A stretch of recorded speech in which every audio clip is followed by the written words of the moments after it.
Good evening, folks. Cliff here, Fox and Outdoors. Once again, another Saturday evening with nothing to do. So, live we are. I'm just chilling here. It is 64, 65 degrees in here. It's colder than beans outside. It is like 30 something, 32 degrees out there tonight. Pretty cold, pretty cold. But nobody's here, so I'm just going to ramble. Oh, there's Grace. Grace, good to see you. How's it going? How's the weather? Lori, super early today. Right on. Good to see everybody. And there's Grace. Colin. Jesus, beans, and chicken farts. I can't English. My brain hurts. On a stupid headache. I'm right here. I didn't go anywhere. You might want to refresh your page. It's a possibility it's on your side. Hello, Molly. How is it doing? Ooh, no Ian this weekend, huh? Sick or just other things? Yeah, we're looking at a low of 25 today, and it's not going to get any warmer at night for the rest of the week. It's just getting colder. Monday went from 11 degrees to now my night is 17. Oh, and Colin is 100% sick. Nice. Good evening, Cecilia. How's everybody doing today? Ooh, 36. Ooh, nice Pyrax. Those are always fun to have. Yep, I've got cold weather in the desert, which is really, really funny. Evening, Jason. I was not expecting this many people right at the beginning, to be honest. I figured I'd have just just about enough time to go to my refrigerator and get my stuff. But everyone seemed to have been waiting for me today, which I'm not complaining about. I was just rather shocked.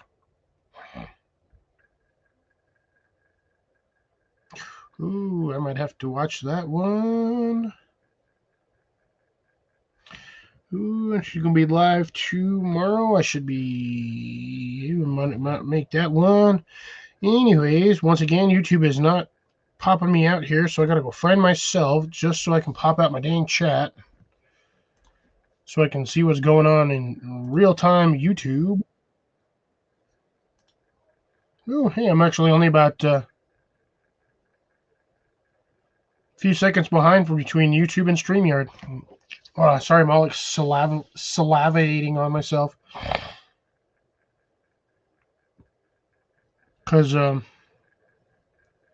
yeah, we'll get there soon, Jason. We'll get there soon. But yeah, salivating. Ate my food in a hurry and I burnt my tongue and the roof of my mouth. So, yeah, everything tastes funny now.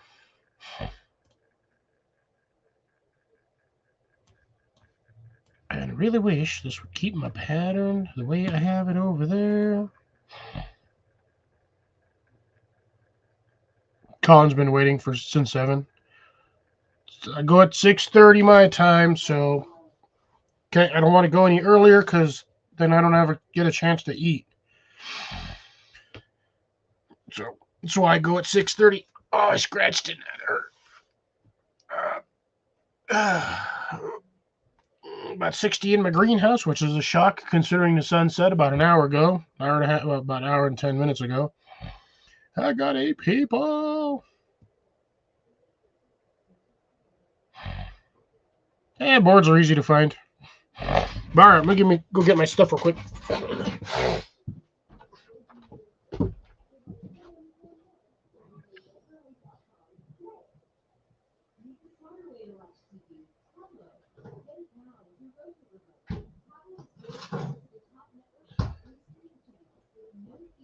All right. Stuff's not nearly as cold as I would like it, but it's only been in the fridge for like an hour. Normally I stick it in the freezer, but I didn't have any room in there because I got 3 bags of pasta, box of ice cream cones, and this. So probably should have wiped this off before I stuck it in my freezer full of dirt and dust, but whatever. bag of chicken wings. I don't know what's going on. I'm like flabbergasted. Hey, Amanda, how's it going? I am like, started getting a headache at work, which sucked. I know why. It's my own fault. Figured I'd come home and rest and relax and try to get a little bit of a nap or whatever, see a small siesta before going live, and yeah, that didn't quite work out the way I wanted it to, so I'm here. Headache's getting bigger, but probably drinking probably ain't going to be helping me any, but you know what?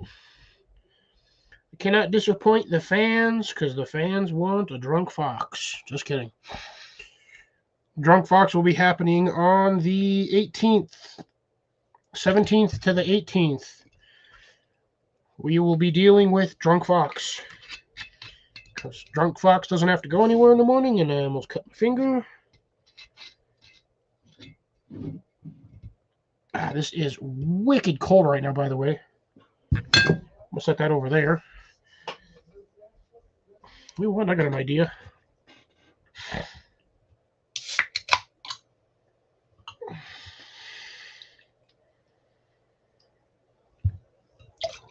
Aha! Rinse out the booze with the freaking yeah. I don't even know what I'm doing. Like I said, I'm like tired, folks. My brain just shut off entirely. Today was so slow and boring at work. I just like ceased functioning. Ooh, that sucks, Grace.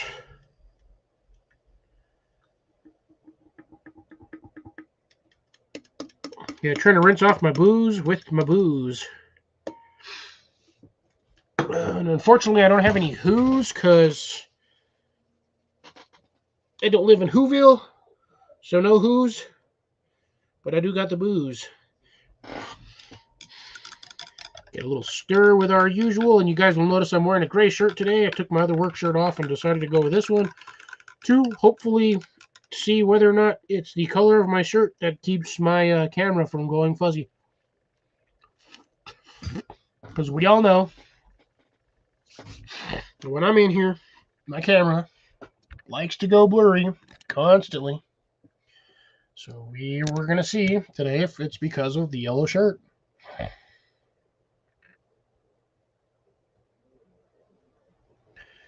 Drink lots of water, Colin. Drink lots of water. I'd be doing the same thing myself. Well, technically I am, actually. I've got my water here, as always. I've got some tangerine orange Mio, which I'm pretty sure on this computer, or for at least for you guys, this probably looks like a jar of pee. Trust me, it's not. It's tangerine orange,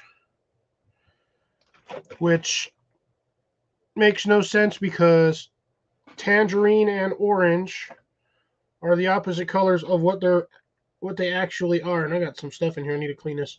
Should probably get rid of this container. I've only had this container since what, March, April, May, since the meetup. I've been drinking out of this thing for weeks or months, so it's probably time to buy a new one. Oh, gotcha. Yeah. Yeah. Dude, I figured that looking at this, it looks like a pee jar, like a pee bottle. Here, let me get it all up.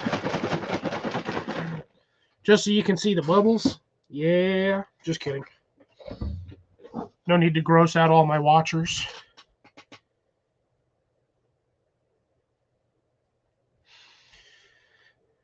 That's because your body's used to that. I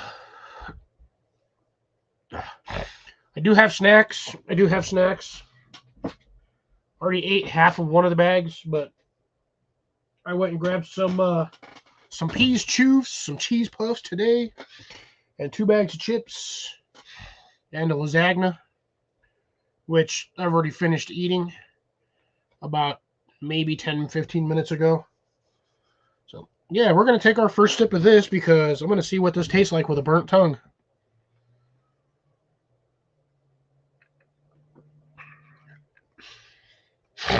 Ooh, definitely a interesting taste.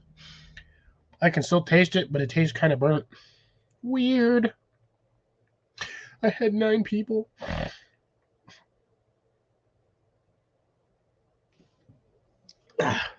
My nose would be all itchy now.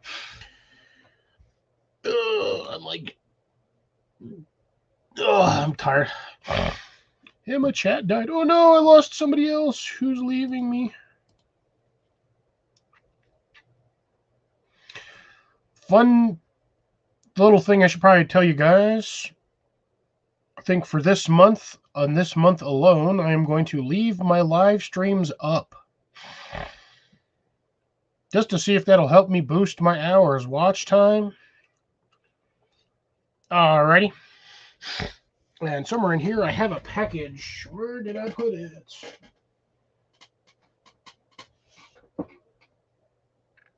What did I do with it? I was going to do a little unbagging today, but I don't know where my thing went.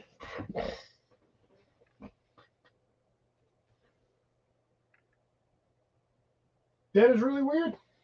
I just had it yesterday. It was sitting on the edge of my desk. It was literally sitting right here on the end of my desk. Where did that thing go?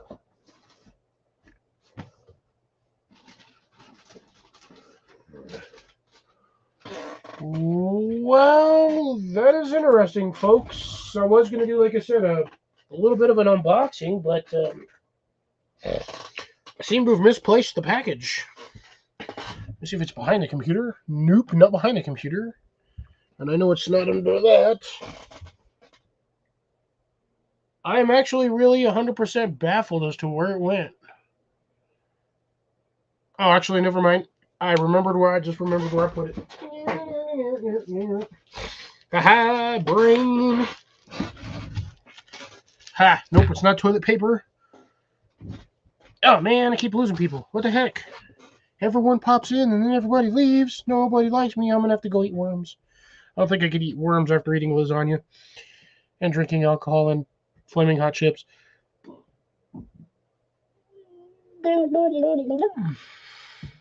It's never toilet. I never, get toilet paper. I never buy toilet paper. Why buy toilet paper when you can drop a deuce and jump in the shower? Soap is cheaper, and it lasts a lot longer.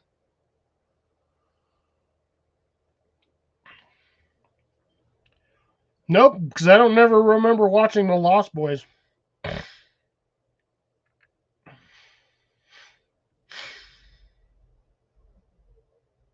So I can't say that I remember that skiing.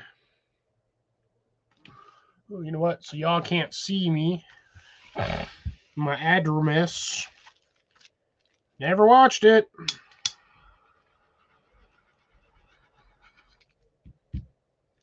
I love thermal paper.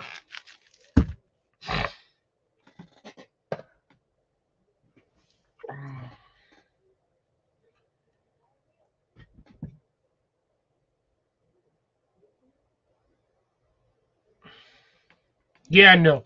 No toilet paper, Jason. No toilet paper. I'm going to wait till that Amanda comes back.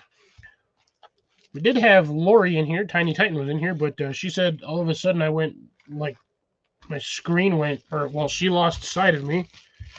So I'm guessing that was on her side because nobody else seems to be.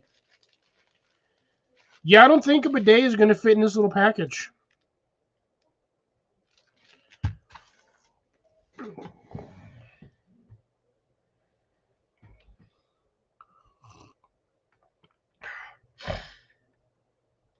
Blah. I'm tired. Tired and bored. Bored on the live stream. I don't use a bidet when I. You buy shit kits or shit wipes or shit kit wipes. I don't have a bidet. I don't have a bidet tomorrow. Get those, Lord. Yeah, see, StreamYard is sometimes weird depending on what device you're using. Oh, I didn't realize that was that see-through. Oh, man, they're getting cheap with their coloring. Anyways, nice green. Yeah, you see, mine's at about 57 right now, but none of my plants are dead, so that's a plus.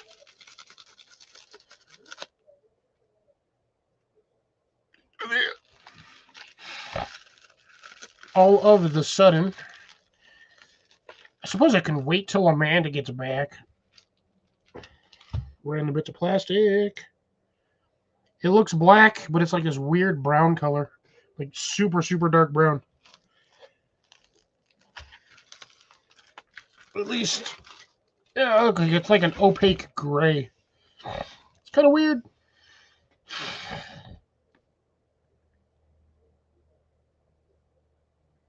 Had to wait for Amanda to feed Boobster. Ah, my foot is killing me right now.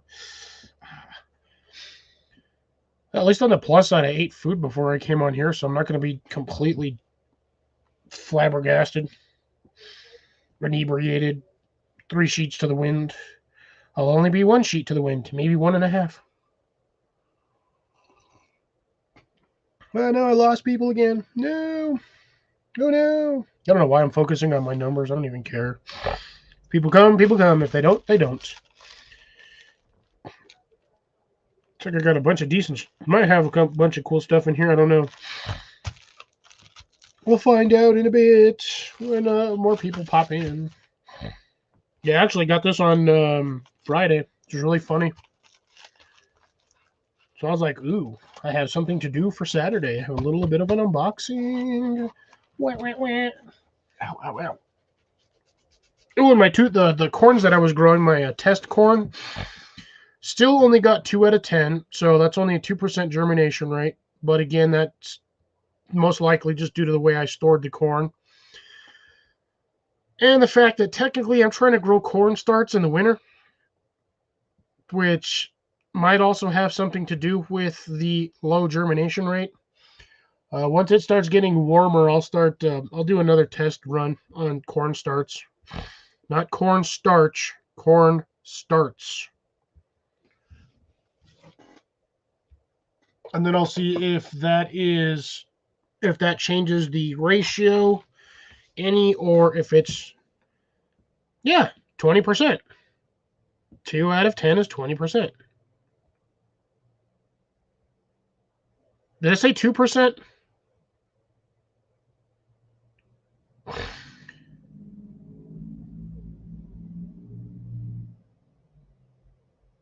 Ginger snap.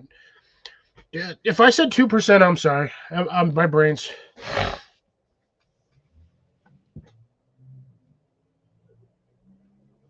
Okay, I did say 2%. Oh, man. Sorry. I thought I said 20%. I know what I'm talking about. I truly do. Trust me, I know my math. Percentage-wise, 2 out of 10. But yeah, if I said 2%, I'm sorry. I meant 20%.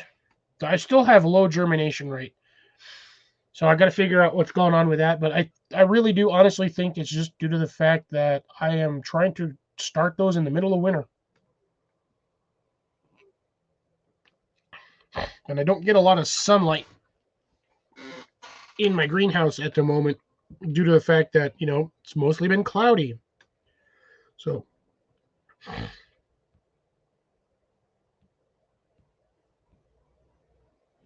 yeah, I don't know about that. If I win the lottery, I might be okay. But until then, I'm definitely not.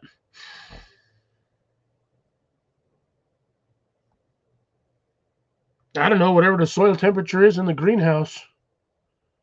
About 56 to 63 degrees, give or take.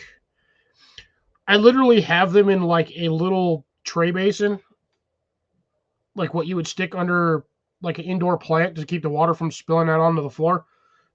I have them on a little short one.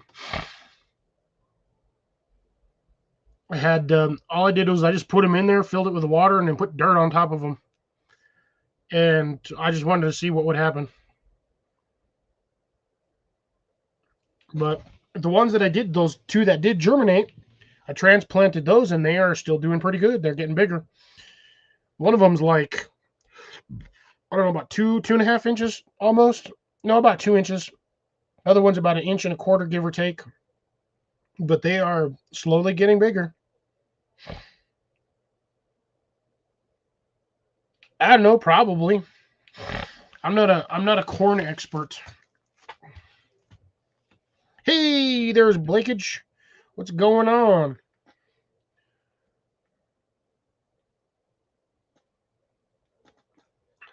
But yeah, I have no idea what corn technically temperature germinates at. I just grow it and see what happens.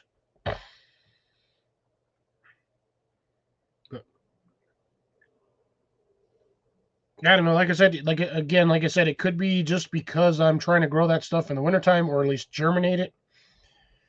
So here's what I'm hoping will happen. The ones that I do have in there, the 2 that I have in there, we'll consider those my tests.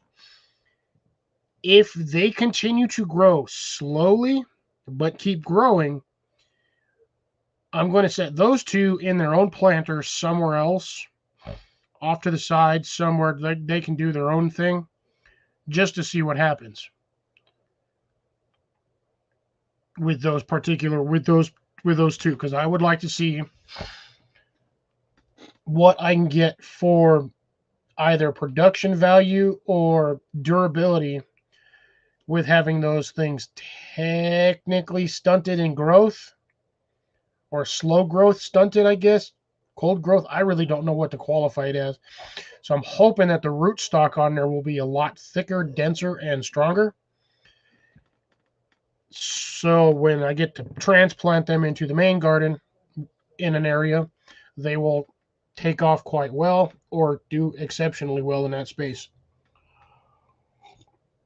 And yes, I do know that with corn you need more than just 2 in an area to get corn, but again, this is tests. I can grow corn, not very well, but I can grow corn. Amanda's back, so we'll get into this real quick. I already done popped this open, but I haven't dumped anything out, so a little unboxing today. I have a foamy. I hate packing peanuts. I mean, I just got one of these in the last month, or like 2 months ago.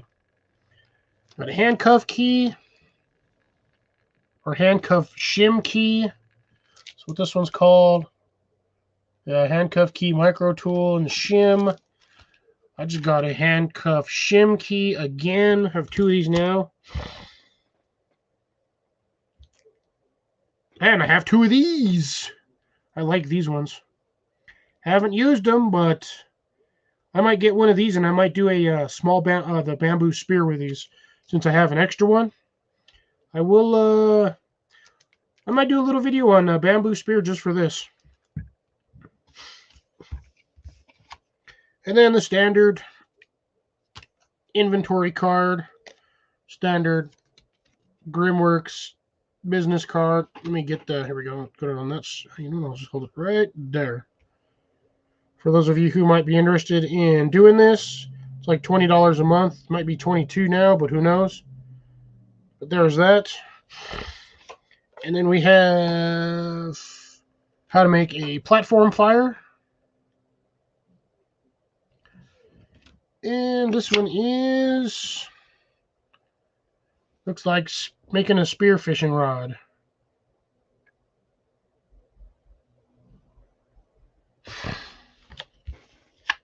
So, fun little doohickeys. That'll go in my pile over here, because I don't know where my container is that normally has all those in there. I usually have my I don't know, fishing game, wildlife, fishing license sleeve that I have all that stuff in, and I just jam all that. I got like 80 of those things in there. So I'll just stick it in a corner then for today. For today, it can go over there, and that can go in the trash. And that is all, folks. And good evening, South. How's it going? How you doing today? How's the weather over there?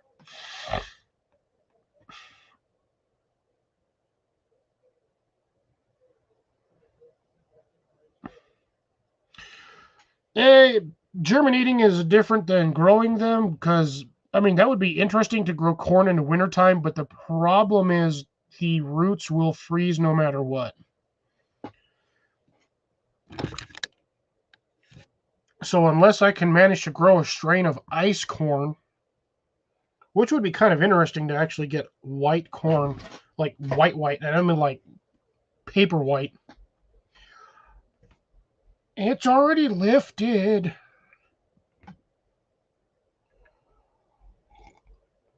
No, I'm just gonna make bamboo. I'm just gonna make a bamboo spear for it. I have a really nice piece of bamboo, a really thick piece. Like, I don't know, dude. It's certain hand motions on camera just look wrong, but it is a. I have a really fat piece of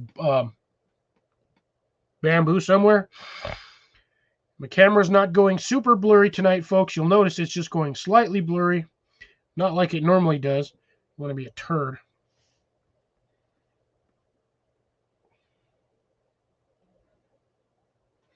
But yeah, I've got a really nice fat piece of bamboo that I can make us. Probably not going to be the greatest spear, but you know what? It'll be what it'll be, and there's nothing wrong with trying. So, see what I get. Might be it could very well might be sadly interesting or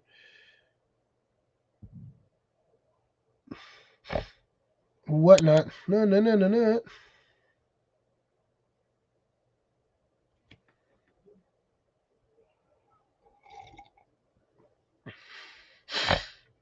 See-through corn. Not really see-through, but like paper white would be kind of interesting.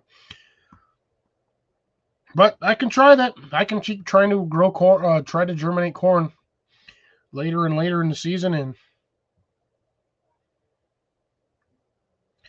yeah, that depends. There's getting some ice in some areas in the north, but I mean, as far as Canada goes, they're having a really mild winter. And January is usually when they start hitting like peak winter cold season, and most everybody that I know from Canada has jack squat. Like right now, Alaska has gotten more snow than the rest of the entire country. And well, I shouldn't say country, the whole continent.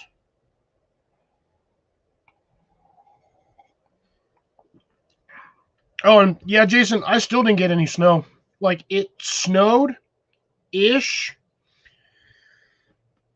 It never accumulated more than half an inch. And the only reason why I still have snow in my yard is because it's in a shade pocket where the sun doesn't actually hit it. Otherwise, the snow would have melted yesterday. Because yesterday was sunny the entire day. And camera would be really nice if you actually focused instead of being stupid. I'm like crooked.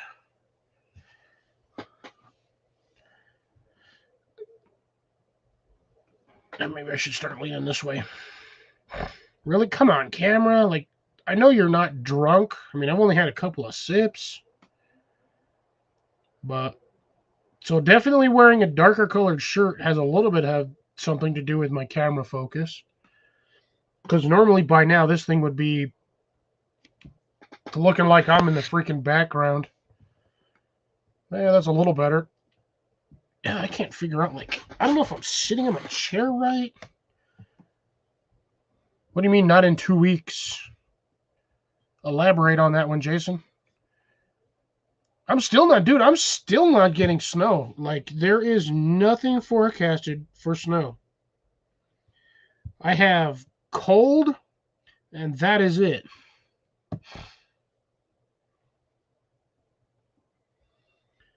Like, Sunday, basically tomorrow, I have a 13% chance of moisture, and it may or may not snow at night, but I highly doubt it.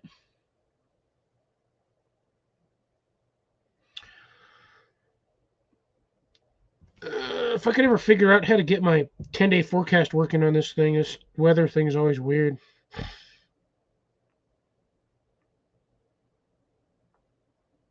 All right, there's my 10-day forecast. Get off, you stupid ad. Yeah, no, not really. I hate when it does. Will you quit doing that?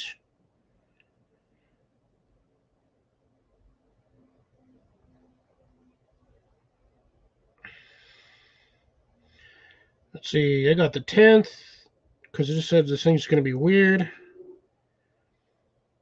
I've got cold weather for like on my nights for the next week or so, but as of looks like Saturday the 20th, temperatures start warming back up.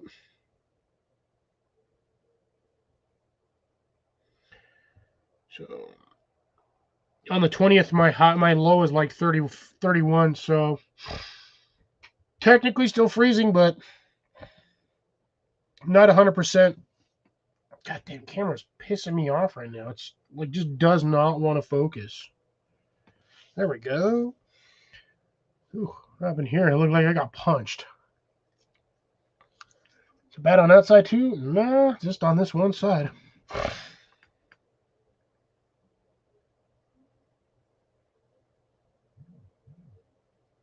Oh, nice. Who's messaging me?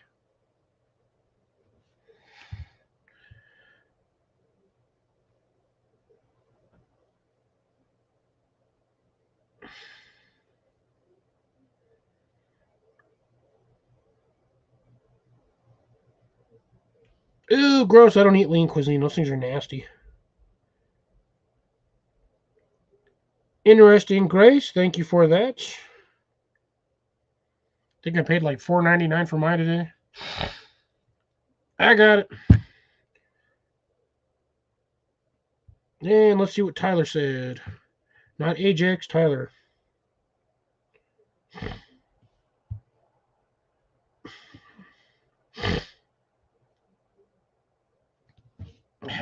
Just replied to my comment from his post earlier today. You still got, is it still warm weather out there, Blake? Is it still shorts and t-shirt weather, or you guys just going to be kind of bundled up?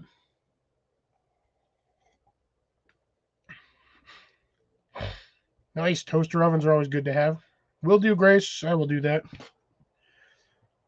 Although I don't eat lasagnas all that often. I just eat them every once in a while. I gotta start eating a better diet. But then again, my diet is the reason why I'm never sick. And I feel that if I change that, I'm going to get sick, and I don't know why. Precognitive instincts or whatnot.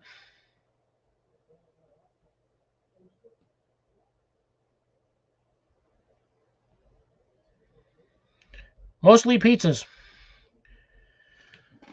I have a fairly small toaster oven that, me personally, that the only thing I ever cooked in that thing was pot pies and pizzas. I never cooked anything else other than that. Hey, Scott, how's it going? And unfortunately, Scott, you do have me beat on ferro rod thickness because you got that like 1-inch ferro rod over there. Yeah, I can't. I've got some fat ones, but I can't compete with that sucker. That thing will last you for like an eternity.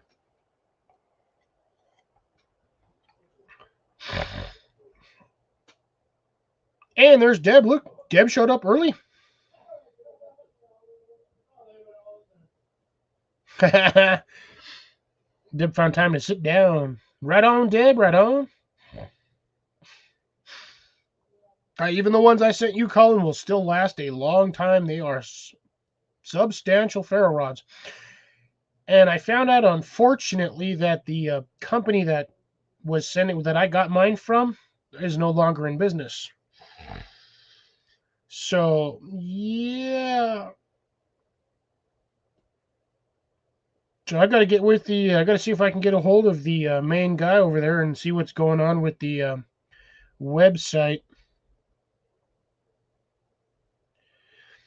Scott, put on some sunglasses.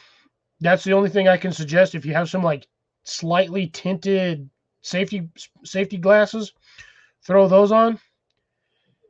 and then you can do it. Because I know how you feel on that when you get a really good one and you have a nice edge on something, like a full sharp 90-degree spine. It's like it's like doing the tap test for a welding rod for a stick welder.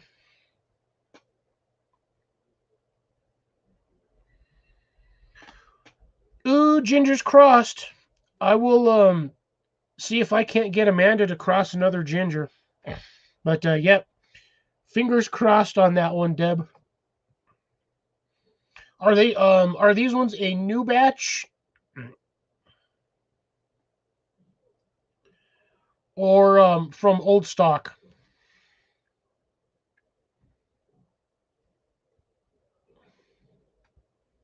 Sparks of Hope rod.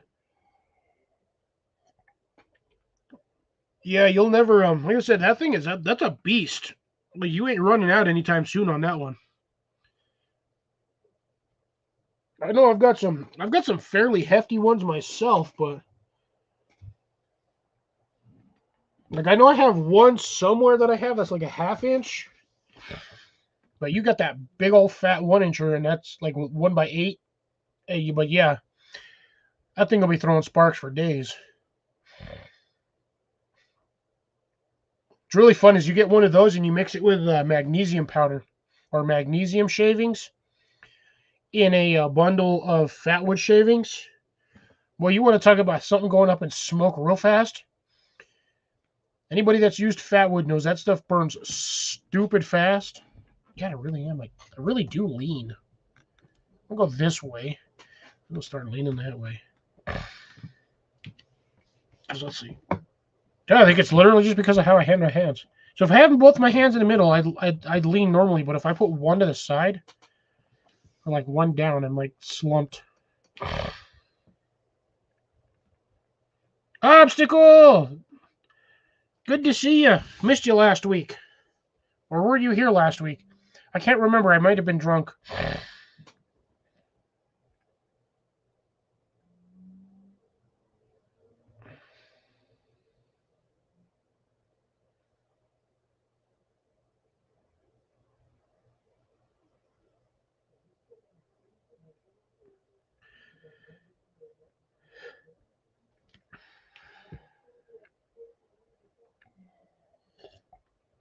Yeah, see, I can't remember if you were. I think you were here for like a brief moment, but I honestly can't remember.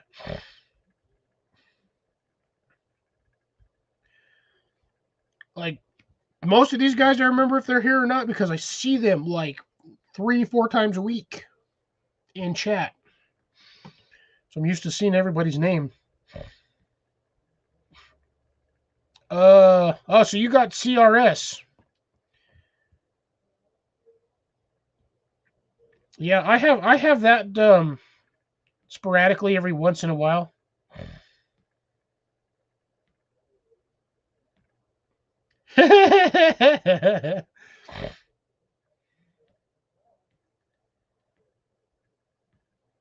Right? Cheers. Cheers and beers. But yeah, so it looks like you obstacle you and me have the same affliction of CRS. I'm pretty sure I'm pretty sure almost everybody in here has got CRS. Like a minor case some days and some days a worst case scenario.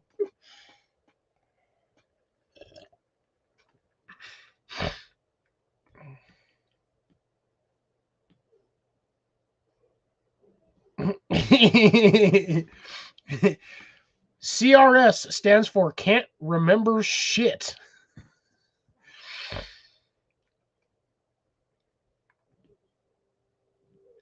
It's yeah, it's been around for a while, but not everybody knows what CRS is.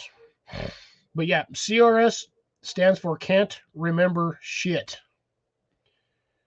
It's a hilarious acronym, but everybody knows it. Well, at least everybody's going to know it now.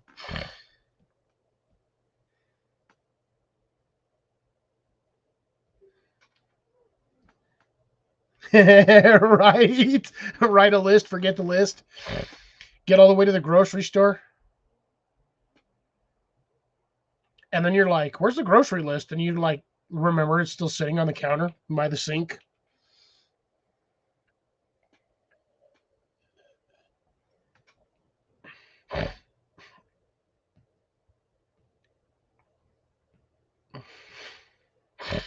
No, that's RWS.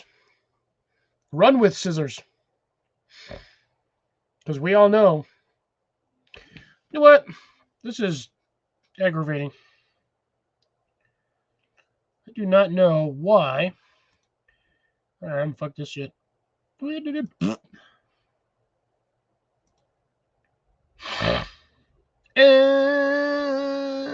it's about time. He's been here enough. I did say he was here more than enough. He would be poked as one of these. Bam.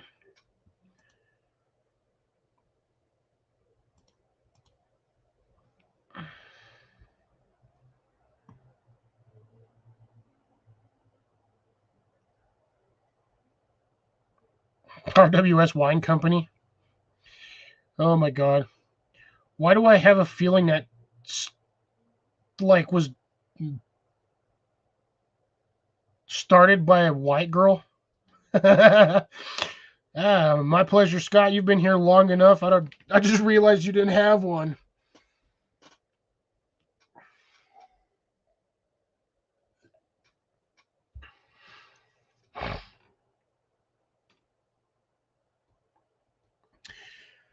Grace, I have seen so many TikTok videos of people doing that stuff.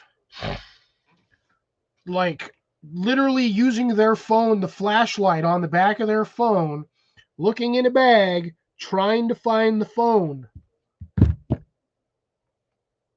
Or other instances where you're holding, like this one, it was two girls, and I was dying the whole time. It was like a 3-minute video. And the girl had, because women like to use their over-the-shoulder boulder holders as pockets, which I find that actually gross for most cases.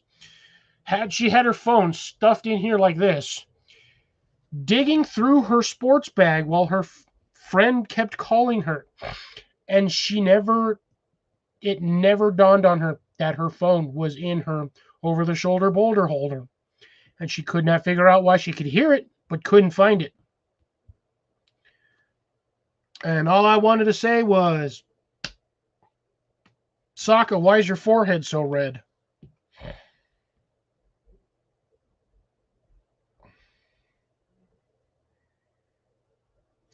I don't watch TikTok either.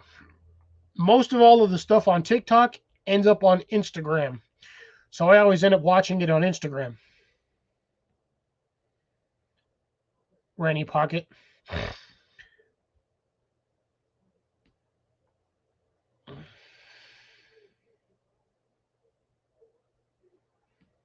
My camera's blurry, but look, folks, you can still actually physically see me, and it doesn't look like my camera's drunk as shit. Yeah, well, I mean, when you're full garbed in Renaissance gear, you don't have pockets. Even then, even back in that time period, the most you had on you was a small coin purse, which was usually a 3 to 5 inch by half an inch wide by maybe 5 or 6 inch deep leather satchel with either a button on it or leather strapping with, or two buttons with leather whipping that went around it to secure it from opening. That is pretty much all you had back in the day, unless you were like a noble, in which case you had the leather bag, which was usually tied to your person or was carried by one of your attendants. Or, yep, side pouch. Booby holsters. No, it's an over-the-shoulder boulder holder, just like the gentleman's version is the under the nut butt hut. Under the butt nut hut, which doesn't make any sense.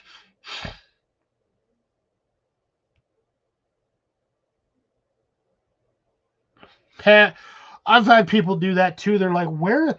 I've done that at work and confused the heck out of my coworkers. Like, I'll just have my phone in my pocket just going off. And I've walked by like 3 or 4 coworkers and they'll just pull out their phone and be like, nope, that ain't me.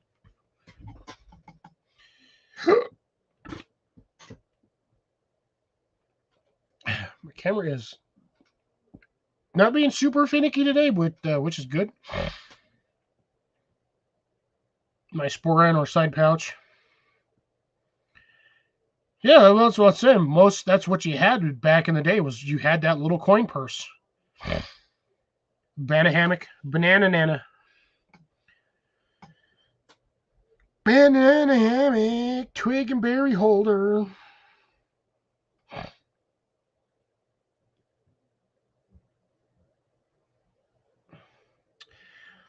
Obstacle, you ought to meet one of our I don't see him on here very often. He's still currently in the process of building his cabin, but every once in a while he'll pop in. We got a gentleman here, Sean in Alaska, and he definitely has a couple of kilts. I'm pretty sure Sean's got like 6, at least 6. Okay, I don't know what that. Damn, I got too much crap behind my stuff. Here we go. Aha! Are we good? Are we good? Oop, I'm not good. I'm too low. Too low. There we go.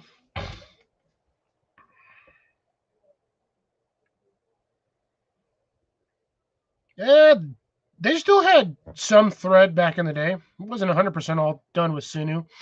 Stuff the Indians made with pouches was done with sinew, but modern times they spun wool or some sort of fibrous material to actually make thread.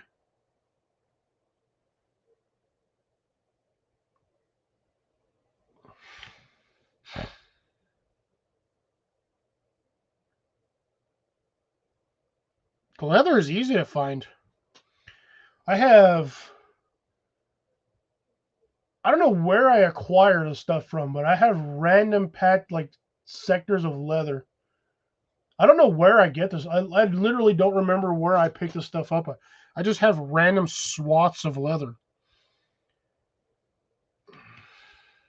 Yeah, there you go. Actually, on that one obstacle, that company has gone out of business in a lot of states. There used to be like 3 of them here, and I can't find them anymore. Which really sucks because I liked going to that leather place. They had you could get like scrap leather for like dirt cheap, but still make something that's worth like 40, 50 bucks out of it.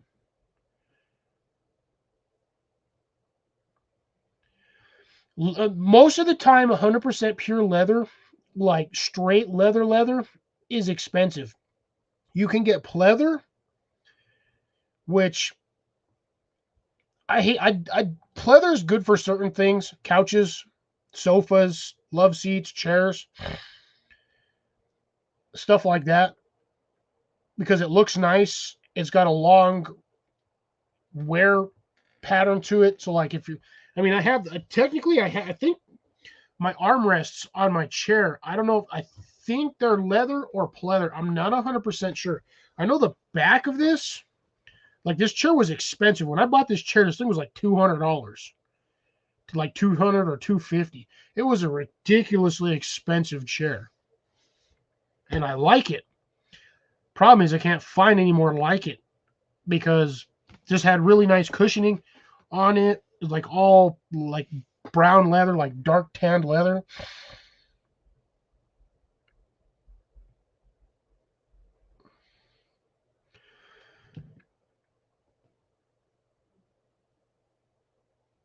Yeah, see, it probably, again, like I said, Tandy Leather Company, for some reason, I don't know if it was the company name itself got like either bought out or the CEOs went bankrupt or whatnot.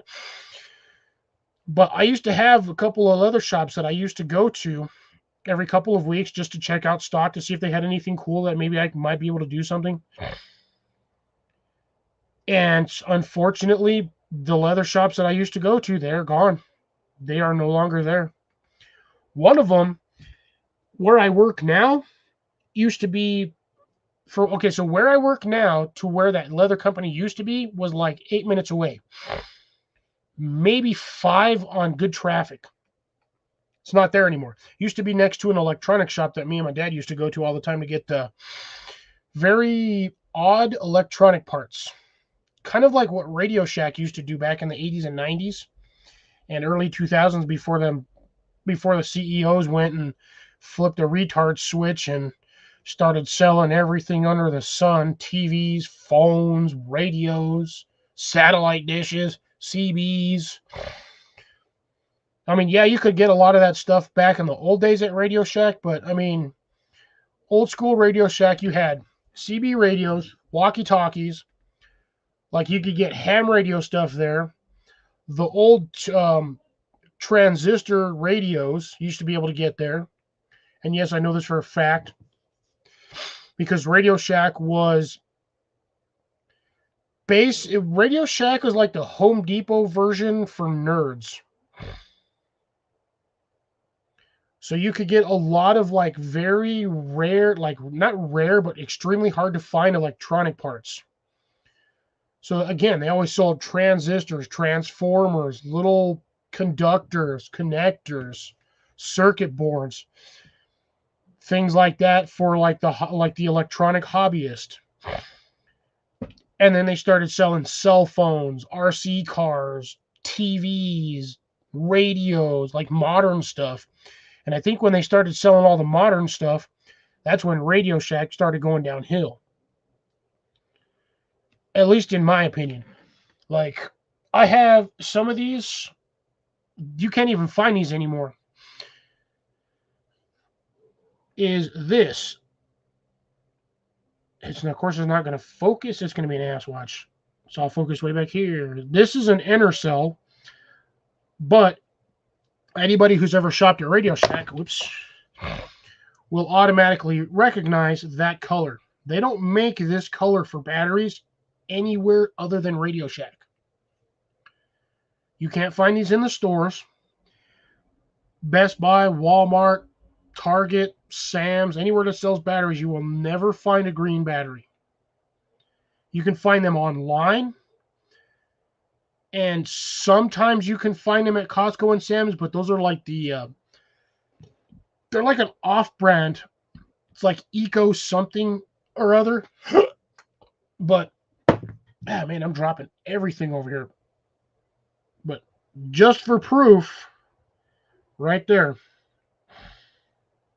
Radio Shack battery. I love these things. I loved when Radio Shack made batteries. They, like, I don't know what it was. Again, it was probably just a standard brand name battery that they threw the sticker on there that said Radio Shack, blah, blah, like everything else in this country. Made by the same company, but it's got like 7 different labels on it. I happen to like the stuff like the rechargeable batteries from Radio Shack. Unfortunately, this is a 1600 milliamp. I have an old battery that I shit you not, folks. I bought this at Best Buy probably back in 2010, somewhere in there. I actually have to get rid of the battery because the battery will no longer hold a charge. But this thing here, this was an Energizer AA, and this sucker was like 2600 milliamps. Oh, sorry, this one was a 2300. So you probably won't ever be able to. It's not going to focus on that because, oh, actually, holy shit, it did. Look at that. That's 2300 milliamps. These, I had like 8 of these things, and these frickers lasted forever in a flashlight. And those were the 2300s. I had 2650s.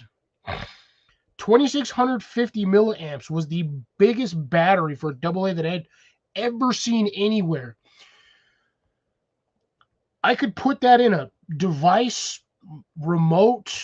I used to use those in here. when they actually held a charge, and I would go through one battery every 7 months just in this. But I'm also constantly using this thing. But again, you got two of those 2650s in a device, say like a TV remote, you'll get like 4 or 5 years off of that before you even have to take the batteries out. Hey, there's Lori. Firefly, how you doing today?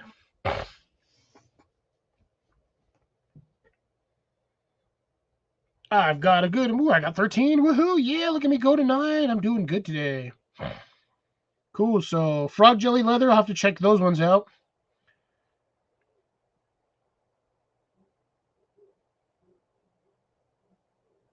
Yeah, see, I'm telling you, I loved Tandy when they were everywhere. No worries. Yep, soldering irons, that's where you could get scanners. Yep, exactly. See,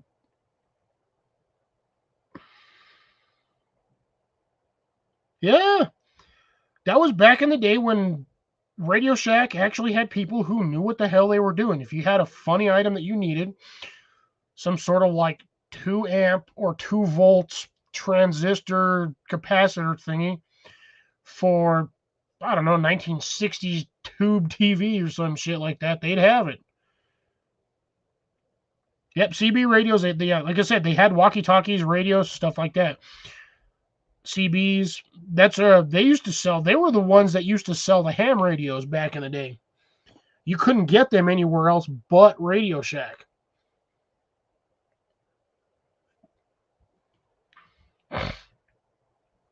Haha, Radio Shack computer, that's funny.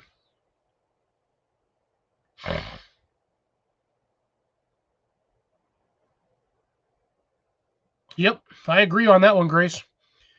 There is no small electronics repair. Your shit breaks, you throw it in the trash and buy a new one. That seems to be where society's at right now. See, dude, yeah, Radio Shack stocking stuffer, I'd be good with some of those back in the day, but I think after about 14, I just hated Christmas.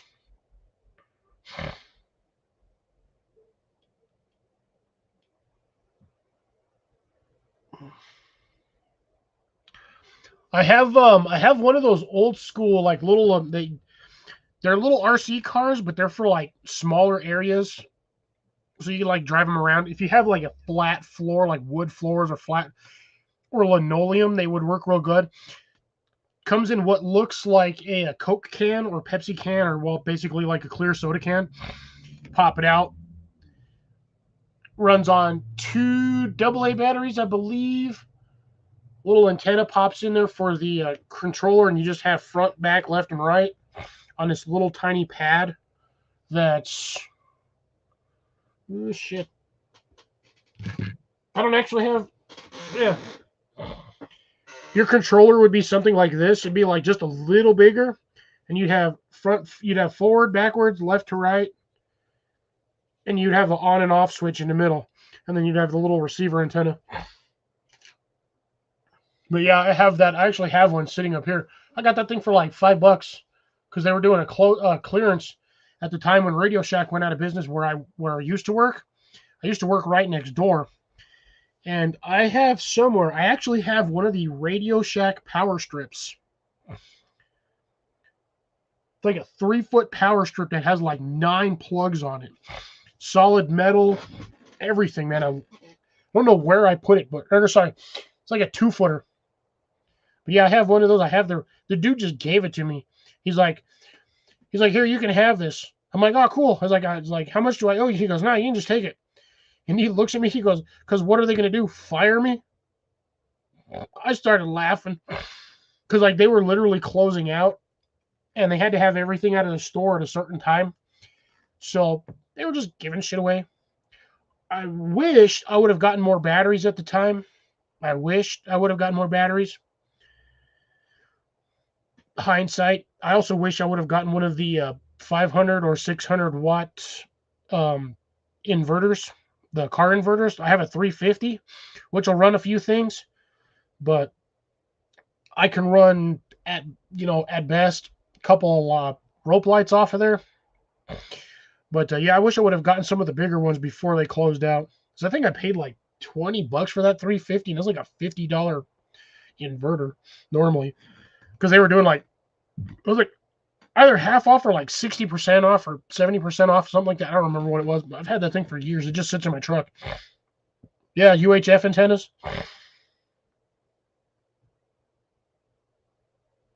Ooh, see, those were hard to find, Grace. The little needles for the turntables. Those things are. Here's the funny thing: records are actually coming back into play. So they phased out for a while. They were kind of on the level, and then they're starting to phase back in again. So you can actually start finding stuff like that nowadays, like the needles, like the replacement needles for that.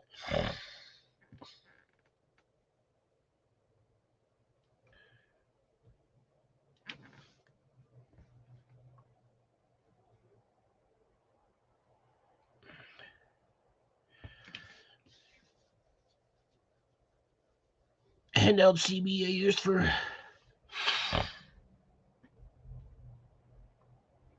Oh, I remember. Oh, I remember those antennas.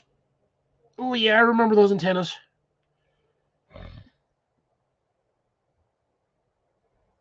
Nice. SD's got a little 4x4 from them. Gravedigger.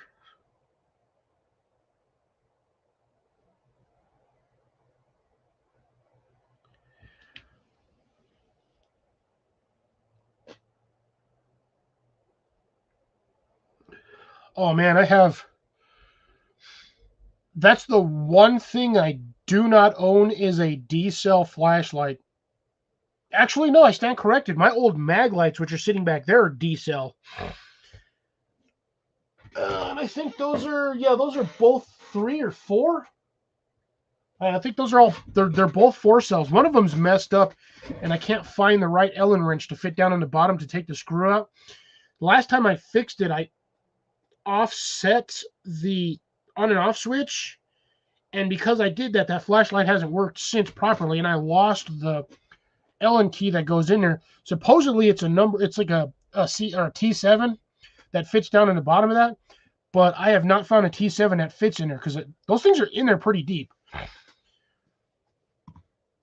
So I have no idea how to get that thing out without destroying the inside of the casing. And I don't want to do that because it's still a good flashlight. I just want to repair it, but I can't figure out how to get it out. And if I send it to Maglite, which technically I don't know if actually Maglite still has their lifetime warranties, but then again, I feel like Maglite's kind of gone the way of the dodo bird because you've got what Streamlight, Phoenix, Olight. God, what are some of the other ones? There are so many flashlight companies nowadays.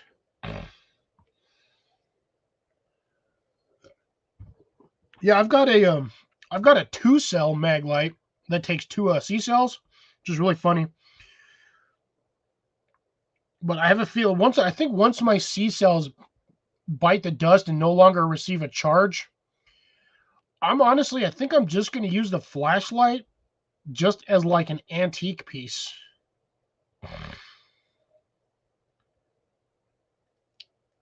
Because at that point, I mean, I'm not going to it's getting to the point where they're not making certain batteries anymore for things. And I have a feeling that within the next 10 years, C cells and D cells are going to be a thing of the past.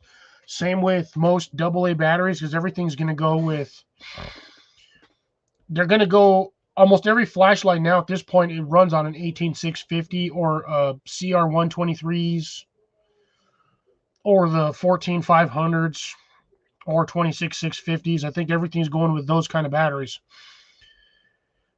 So I feel in a couple more years or maybe like another decade, we're gonna be anybody that has double A's, triple A's, C cells, D cells. You might as well just keep them on a shelf as like an antique battery.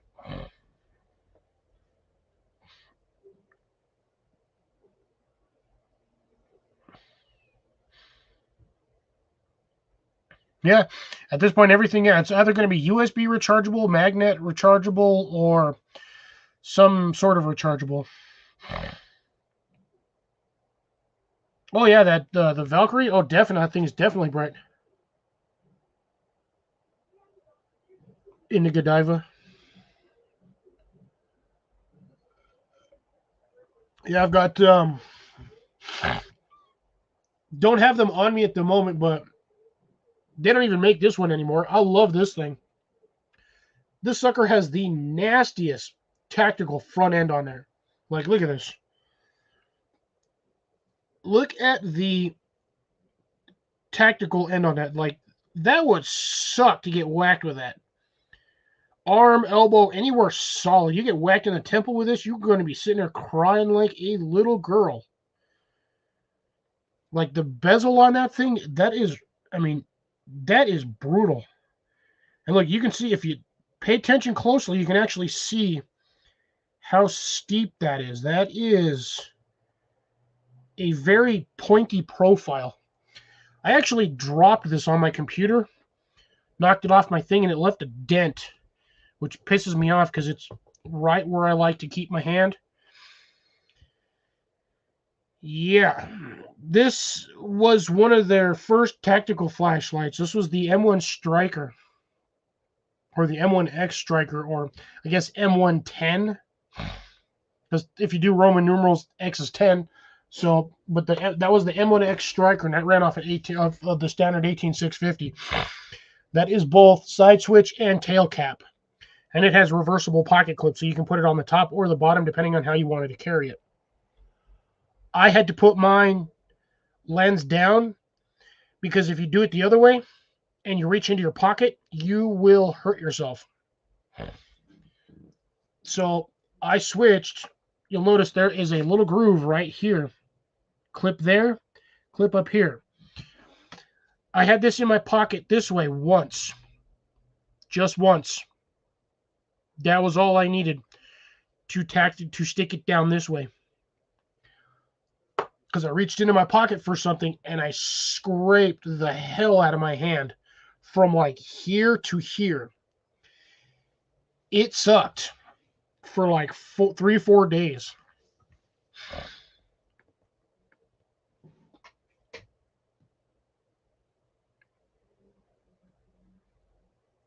I have no idea who that is, Deb.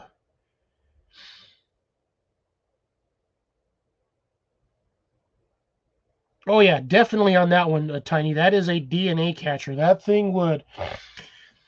You get hit in the side of the temple, the side of the head, anywhere. You get whacked right here, and oh, you're gonna be screaming.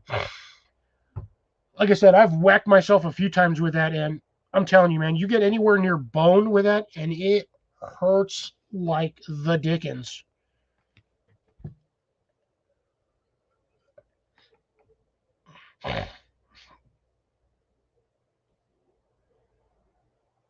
Well, yeah, Colin, I understand what she's saying, but I have no idea who that is.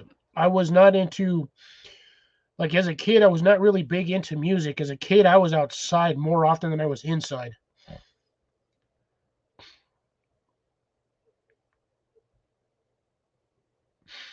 Yeah, it's really funny how records kind of like it's like everything else. Like I ran across something that I don't know if it's true or not, but I ran across something that said even bell bottoms are coming back into style, and I'm like, why? Like parachute pants, all of that stuff. They're starting to like trend back in because of these dumbass teenagers. And yeah, I'm gonna straight say it.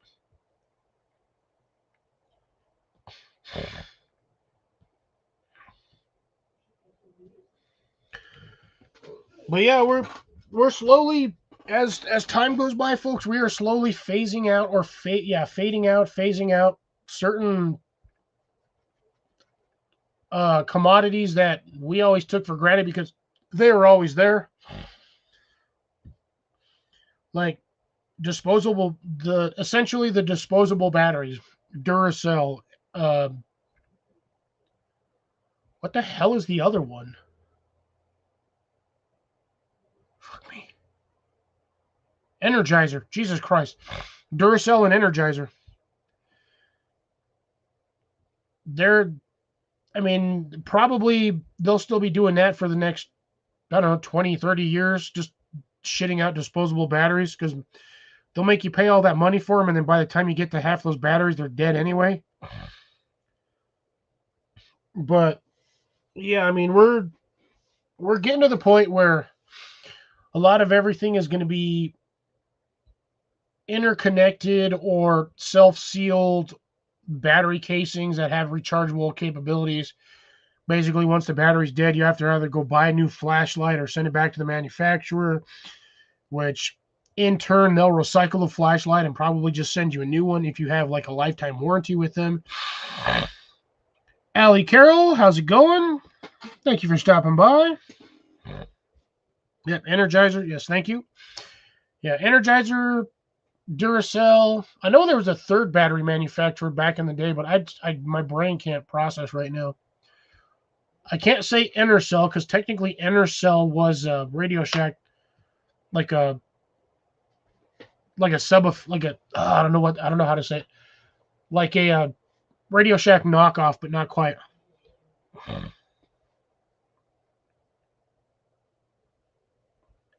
Grace, Jesus, you get in an area cold enough, you'll still be perky.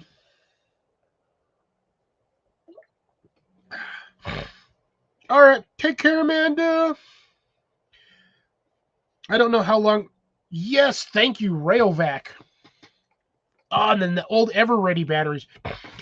But the Everready batteries were for those big ass, stupid, butt ugly yellow flashlights with a handle that always had that one stupid, annoying button right on the front.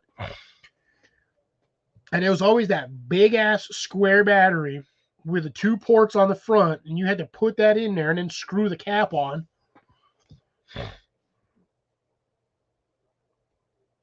Yes, Rayovac, and yes, so there's the other one, Rayovac and Everready.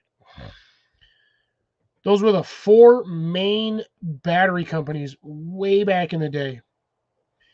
Yep, lantern batteries. Again, the Rayovac ones or the Everreadys were those big ass square batteries, usually about 6 inches tall, usually about 3x3 square, and you always had them with that ugly ass emergency flashlight, which had the illumination capability of like maybe 6 candles. Because I think at back in the day, I think that thing was like 50 lumens, something like that, maybe 100 on a good day with like your battery being like in the most optimal conditions. I think they were like 100 lumens because they ran off of those old filament bulbs that always burned out. So you always had to buy replacement bulbs, but you could buy like a 4-pack of those replacement bulbs for like $3 or $4 way back in the day.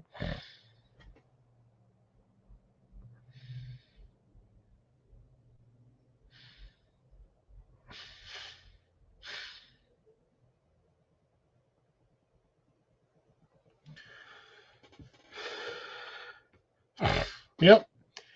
Yeah, you would if you didn't charge that. And the thing is with those batteries, they did not have a recharger for them. You had to just straight up buy a new battery every time the damn thing died. And you were, I think at the time they were $6 or $8, $6 to $10, something like that. Even back then, they were still pretty expensive for the time period and the size of the battery. But almost everybody had one of those. It was either that big one or the ugly plastic ones. We all know that it was the plastic tube, it had the black top. You screwed it on there and it always took 2 batteries. It was always the 2 C cells. That ugly, cheap, like hobby store knockoff flashlight that had that horrible ass plastic thumb switch. And yeah, those things never worked when you needed it. Anytime there was a power outage at your house, first thing you do, because everybody has a junk drawer in the kitchen, surprisingly, except for my house. If you guys don't believe me, I can physically prove this in a video. I do not have a junk drawer in this house. In the kitchen. My junk drawer is that top drawer right there on my dresser. but majority of the time I carry a flashlight on me. But going back to the original story, everybody had one junk drawer in their kitchen, and it had 2 or 3 flashlights, couple candles, matches, random forks that nobody had a pair for. Usually always had a random wooden steak knife in there for God knows why. Scissors, broken or otherwise. Sewing needles, razor blades, wrenches. Everybody had a junk drawer. We all know what went in the junk drawer. Those damn flashlights was the first thing you grabbed out of the junk drawer in a power outage. And they never worked. Suckers always worked when the power was on. Because you could use them all the time to walk down the stairs to the basement. No problemo. You'd use it for like 2 minutes. Walk back up. Put it back in the drawer. Minute the power goes out, you try to turn the thing on, it'll flicker. It goes, no, no, no, and then flatlines.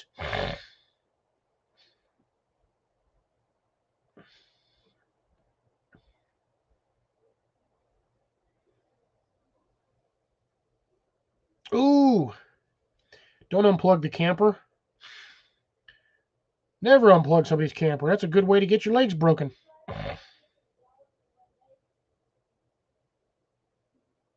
FWF burns. Oh, yep, and the mouse traps. There was always mouse traps in there. Never had the shake light. That's a newer one.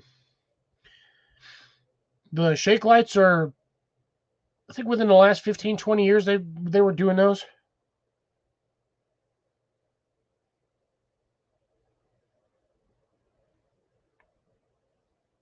Fly strips, rubber bands.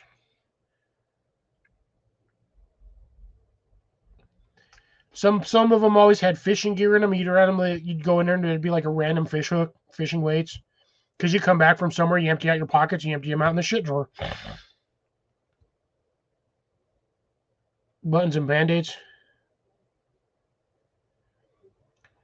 Well, I know they had the dynamo flashlights, but not everybody had a dynamo flashlight back in the day.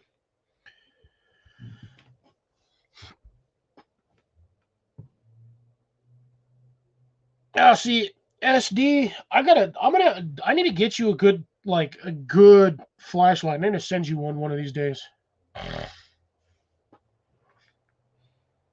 Because I think, you know what? I haven't seen Jeff tonight either. Wonder where his ass is at.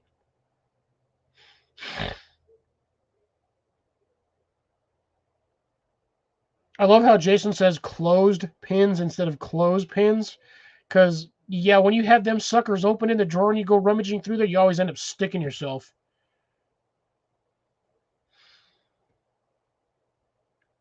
Yes, Jeff Jackson. Haven't seen him today. Yeah, I know he's sick, but I figured at least, it's been a couple of days. Well, he might be on the phone with his son, but he usually pops in at least just to say hi.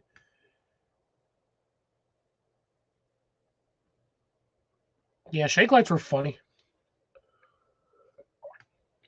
Also known as the jerk off light. Same with shake weight. Y'all remember shake weight? That was the dumbest ass thing they ever could have invented.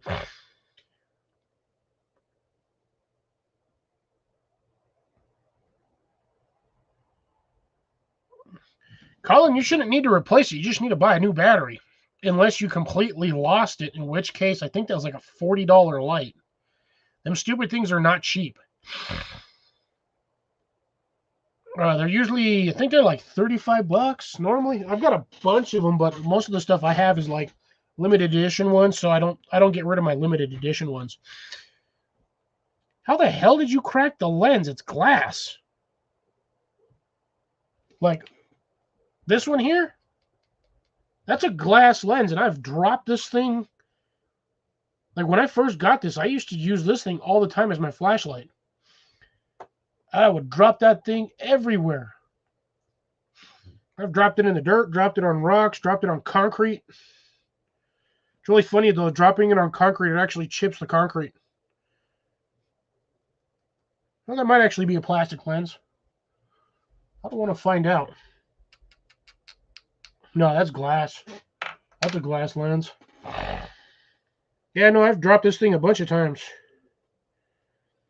But the funny part is this flashlight is actually chipped concrete. You wouldn't think it would, but yeah, it'll leave a little notch. Hence the reason why I have a big old dent in my. Actually, let me see if I can show you guys. I don't know if you can see it. Ooh, nope, you're not going to see it on here. I have to show you right here where my finger's at. Right under that, I have a big old dent from where I dropped that stupid flashlight. I went to catch it. It smacked off my hand and legit landed on the corner of one of these things and just popped a hole in it.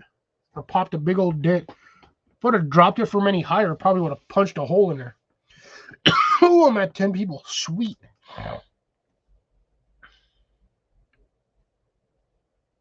Flew in the 18. Oh, gotcha. 19.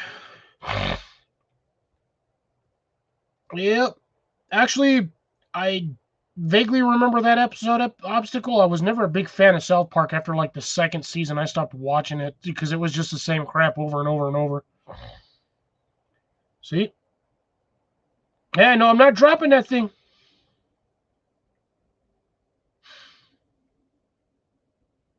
Oh, Jason. Oh, shit. I do apologize, folks. I just realized what time it was.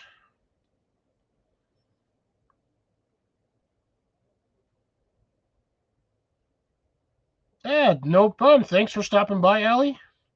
It's a pleasure to have you here for a short amount of time. You decided to grace us with your presence. Haha, no pun intended, Grace. But thanks for joining us. We go live every Saturday around this time-ish.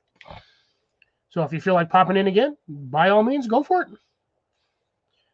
Until then, you take care. Have a wonderful weekend, and we'll see you on the next one. Yeah, my pleasure. So let's get this going up here. I keep clicking the wrong windows.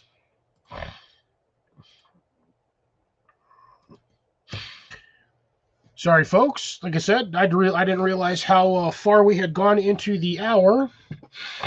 So for those of you who would like to pop up, we'll see if anybody does. If not, no worries. Do not trust the flu shot. But as your age starts to increase through the years, I guess technically having a flu shot is a good thing, but at the same time, yeah, I still don't trust the flu shot because it's 50-50 chance you are going to get sick or not sick. I didn't have it. Colin, how's it going? Good to see you, gentlemen. Good to see you as well, sir. Molly, how are you doing tonight? I think she's going to go to bed here in a minute. Jenny had a question for you, Cliff. I might have an answer for Jenny. How are you doing tonight, Jenny? Hey, Cliff. How's it going? Your question. My spider plant has mold on the dirt.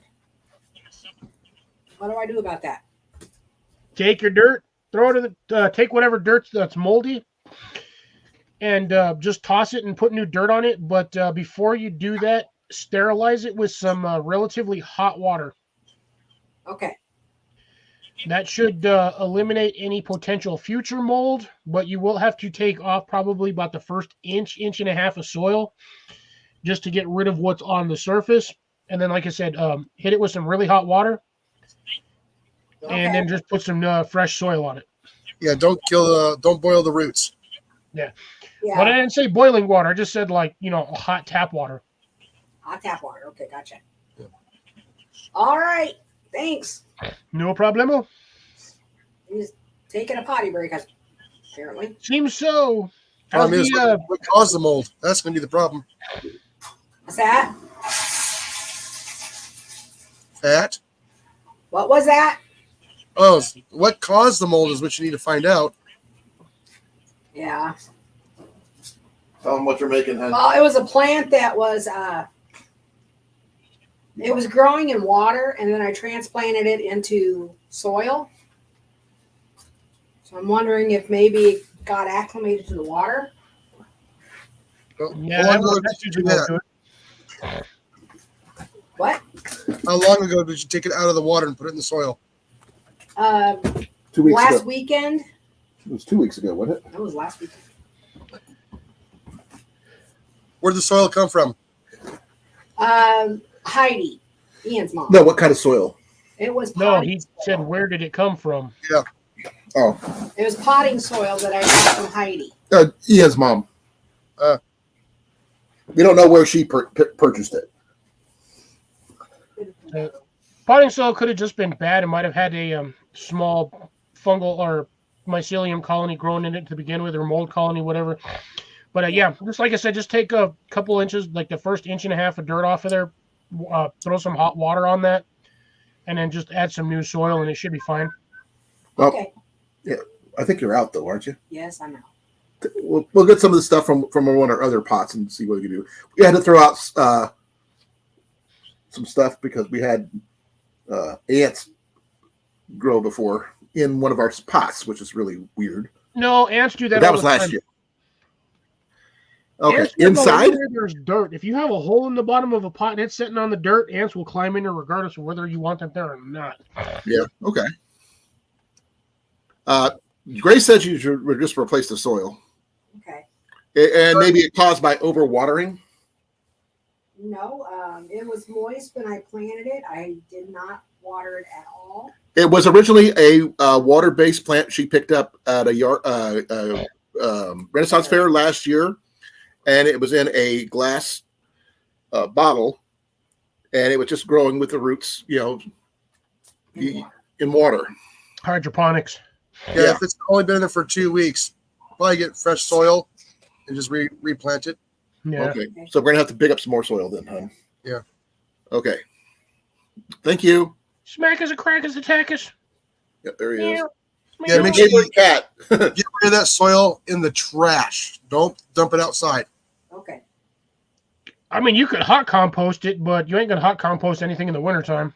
No, Right? we got a little bit of snow this morning. Not even. I wouldn't even call it a dusting. Disgusting. Is it gone now? You think Oh yeah, it's gone. it's gone already? But they're calling for significant snow on Monday. Oh, that would suck. Yeah, we're getting whacked Monday. Like my high is like 30 degrees, and my low was like, it's gone up since the last time, but a couple of days ago my low was 11. Now it's up to 19. So we'll see what the weather forecast says tomorrow. It's 30 right now. It's dropped a degree since we've been in here. Hey, Rob, how's it going? That's what Rob said. He's going to get more Monday, Tuesday. Yeah, that's weird too. That everybody like Monday and Tuesday, like even Jason Monday and Tuesday, he's getting nasty weather. Well, thing is, remember, Rob's is not far from me, so Yeah, he's just 50 miles. No, they're calling for super severe for us. So that's 3 inches for you. No, as in we might be going to 3 on the severe weather chart. Which is how many inches? no. tornado. That means that Texas is going to get cold enough that the power grid might go down again. Oh, No, not cold, as in severe weather, as in. Oh, jeez. like ice storms or what? No, as in tornadoes. Oh, Ooh, Severe weather. a tornado in the middle of January? Yeah, down here. Yeah. Oh, that is. did you hear so about the weird. one in England? Oh, yeah.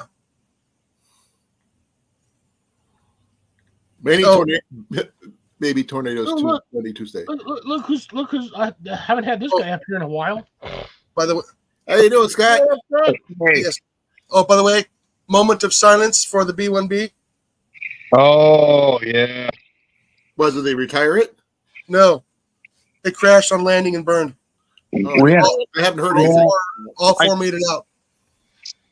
I seen In Dakotas. and where I was at station, I was on the missile field out there at Ellsworth. I seen that on the news this morning on my work phone. I was like, oh, man. They had one come down. When I was in Korea, they had one come down and just barely, I think it like hit the top of the McDonald's and whatnot coming through. It was all cleaned up by the time I got there after Korea, but Yeah, I just looked that up because So I Grace was stationed. I think Grace was stationed over there. I think, but I have to. Who's Yeah, that? I think she was stationed in Korea. Beautiful plane. I I think. think it's the most beautiful plane I ever. could be wrong. Yeah, it looks like a cross between a Concorde, an SR-71, and a YF-22. Yeah. Yeah, Well, the pilots said they handle like an F-16. really. Oh, yeah, F-16 probably when fly you're like a top rock. speed, well, yeah. The crazy thing, the wings like go went. Where's my camera? Yeah, Variable swing wing variable wing setup. So yeah, they can go Yeah. either dead straight for hella slow, Yep. or pitched back like an arrow for I think it's subsonic speed. Deb wants to know where and when. Yesterday, about 5:40. I had not heard Was anything, but then again, I hadn't really. It Been was. I know it. I know it was in the afternoon. I couldn't remember if it was Thursday or Friday. Yeah, it says just for here top stories. It says B-1B Lancer bomber crashes at Air Force Base in South Dakota during a training mission. Yeah, bad weather. Did you get icing on the wings? No, I think it might have been wind shear. Icing on the wings. Oh, there's a one, Cliff. From who? My ass already do. I Blake. swear to God, if that was from Molly or Jason. Oh, you That said was Blake. Blake. Boy, my shit's already empty. I have to go get another one. And I got a damn. No, Oh, one. no, I remember those Oh, planes. temporary duty. Okay. She was temporary duty to Korea. TDY. No, Okay. I remember those planes when I was a kid. You can feel it in your body before you ever notice it was there. I've never really seen any of those actually in action. I think just Oh. because of where they're located, I never had any down where I was at. When I was stationed in Germany, I'd never seen any.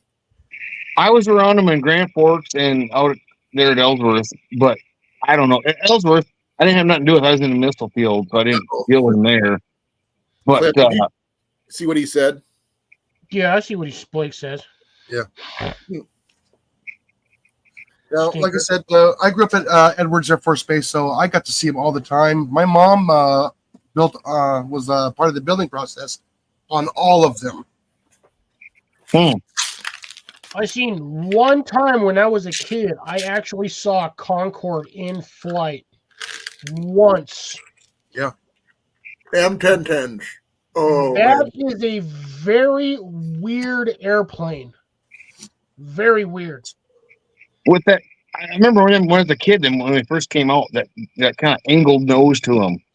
Yeah, for landing. So It was on a see. pivot system. It was like they took the I want to say like the genetics of like a heron and turned it into an airplane. So you got that really long nose. When that sucker's in flight, it's straight, but when it's landing, Yeah. that thing does this. Yeah, it doesn't So know. when Yeah, it's so it landed, can, that sucker's like pointed down at like a 45-degree angle. It is so weird watching so that thing. so the pilots can actually see the runway. Well, yeah, because the damn nose on that thing's like 40 feet long. Actually, you got to Yeah. see the Valkyrie. That's a pretty cool airplane too. The B1s when I was in Grand Forks, they weren't set up for them yet. So the tail stuck out the damn end of the hangars. That is a So, big airplane. Me as security, we had to walk that son of a buck, just keep walking. Then I had some asshole come one night and bring me lunch. He snuck in the side door. Well, the dirty buzzard like blocked the plunger on the lock on the door. He snuck back in later. I about shot his ass. I pulled that M16 off my shoulder and about ready to wreck that son. Oh, good God. Did he piss himself? He should have. Oh, dude, don't do stuff like that. Man. Now we had a Harrier group come through Germany where I was stationed in Spangdahlem, and Yeah. watching about 5 or 6 of them take off, right one up behind each other. They're loud. They went up and just hovered. Yeah. And they went to the runway and they go one at a time. Oh, wow. It They was are like, loud. I've seen a few in Korea in Busan. I've seen a few there, but not like, not a bunch there at was one about 10 time. of them. Ones and twosies. All right, Now, Port Cliff. yeah, well, I had to go get mine. I know. I got coffee. Does that count? my dream Stanley Cup. Heck yeah. You can't go wrong with those things, man. Them suckers are like indestructible. Now, is that from You'll the, Blake too. is that from the Stanley Mess kit, or is that from one of the original Stanley Thermos? Just the two cup cook set thing deals. Oh, okay. That's honestly, like, I don't know why. A lot of people complain about that cook set, but I'm going to tell you, me personally, I don't own it. Which one again was it? It's the Stanley 2-cup cook set. You basically get like the 2 plastic cups and then like the Stanley, the steel Stanley. The cover, I remember seeing those at Walmart. Yeah. Yeah. You still have them. They are better than nothing. It's a good cook set, and you can get a lot in there. Yeah. The thing is, they're better than nothing. Say what? They're better than nothing. Yep. Yeah. I did the one that this cup came out of. I did finally burn the lid off. Oh, good grief! I don't know. A couple months ago, me and my dad and my oldest kid went out for a hike and started a fire and made some hot cocoa just at the end of the thing. And I finally burnt the little green top lid off. So I got to find a key ring or something to put on there now. But yeah, just make a piece of wire the way that thing was designed. You folks in the Air Force, okay? Yeah. What was the loudest airplane you ever heard take off? F4s at 4 o'clock in the morning every day. That was my alarm clock. Because they did something they weren't supposed to do.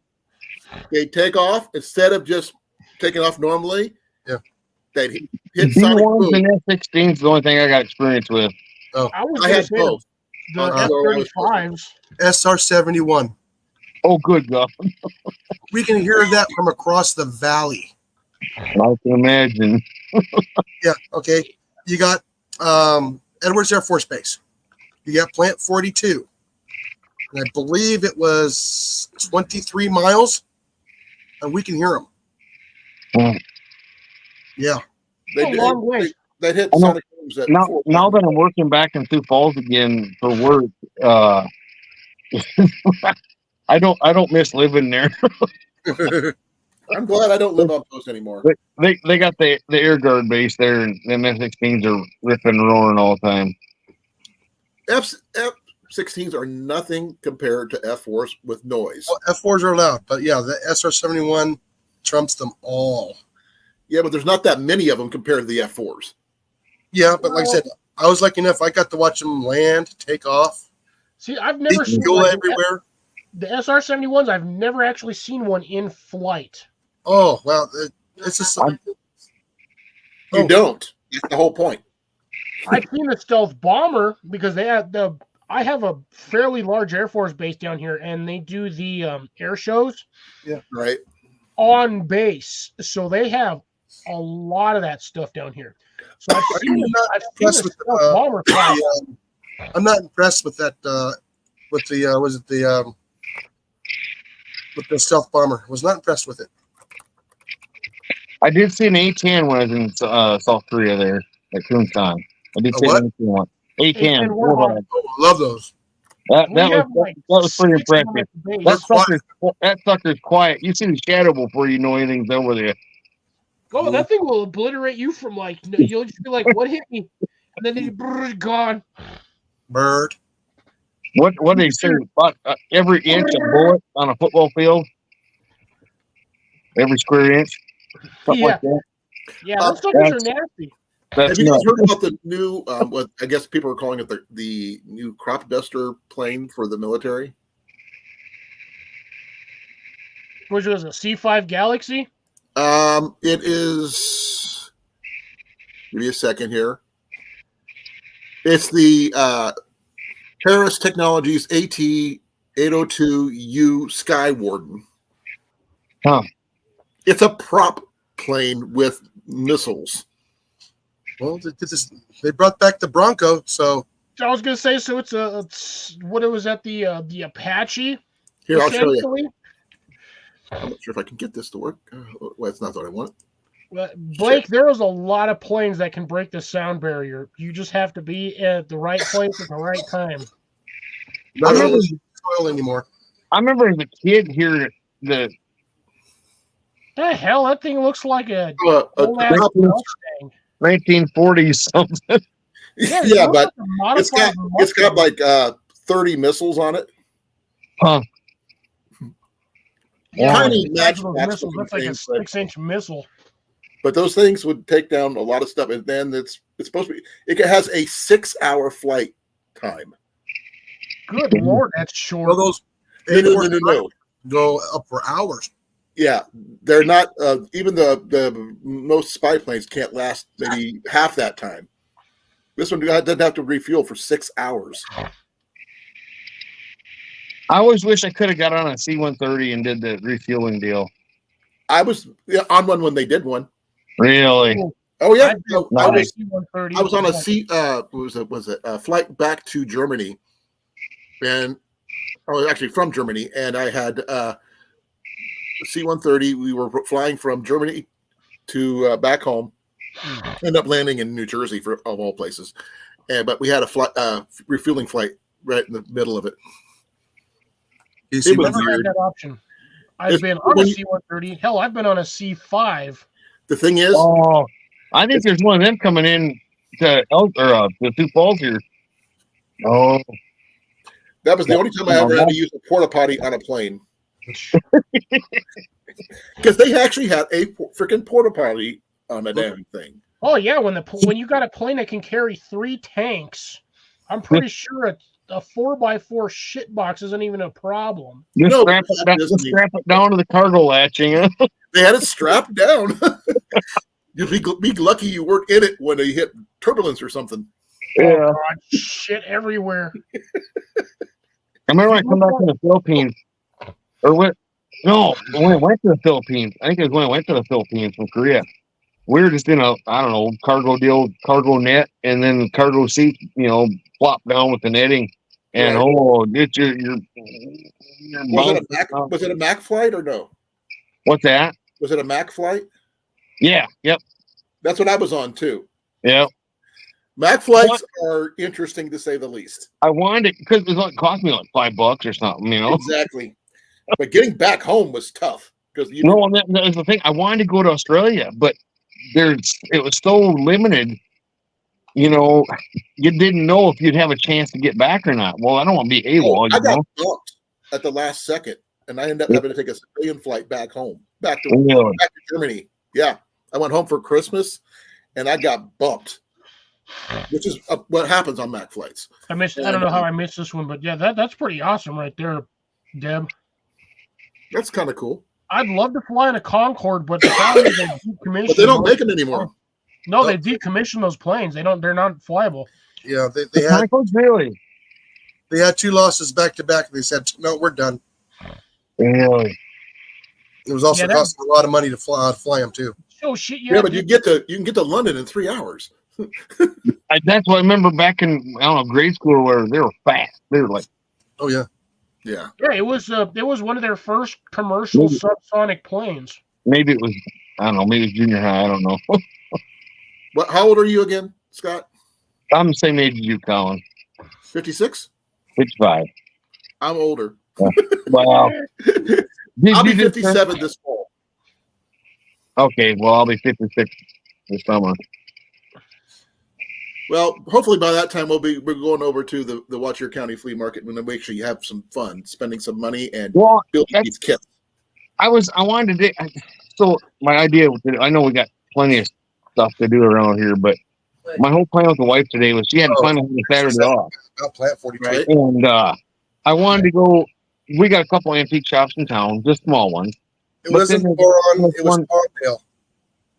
In another town up where I did a service yesterday, and it's like, well, then go to the 2 big ones in Sioux Falls, and we got a little what they call a little log cabin bar.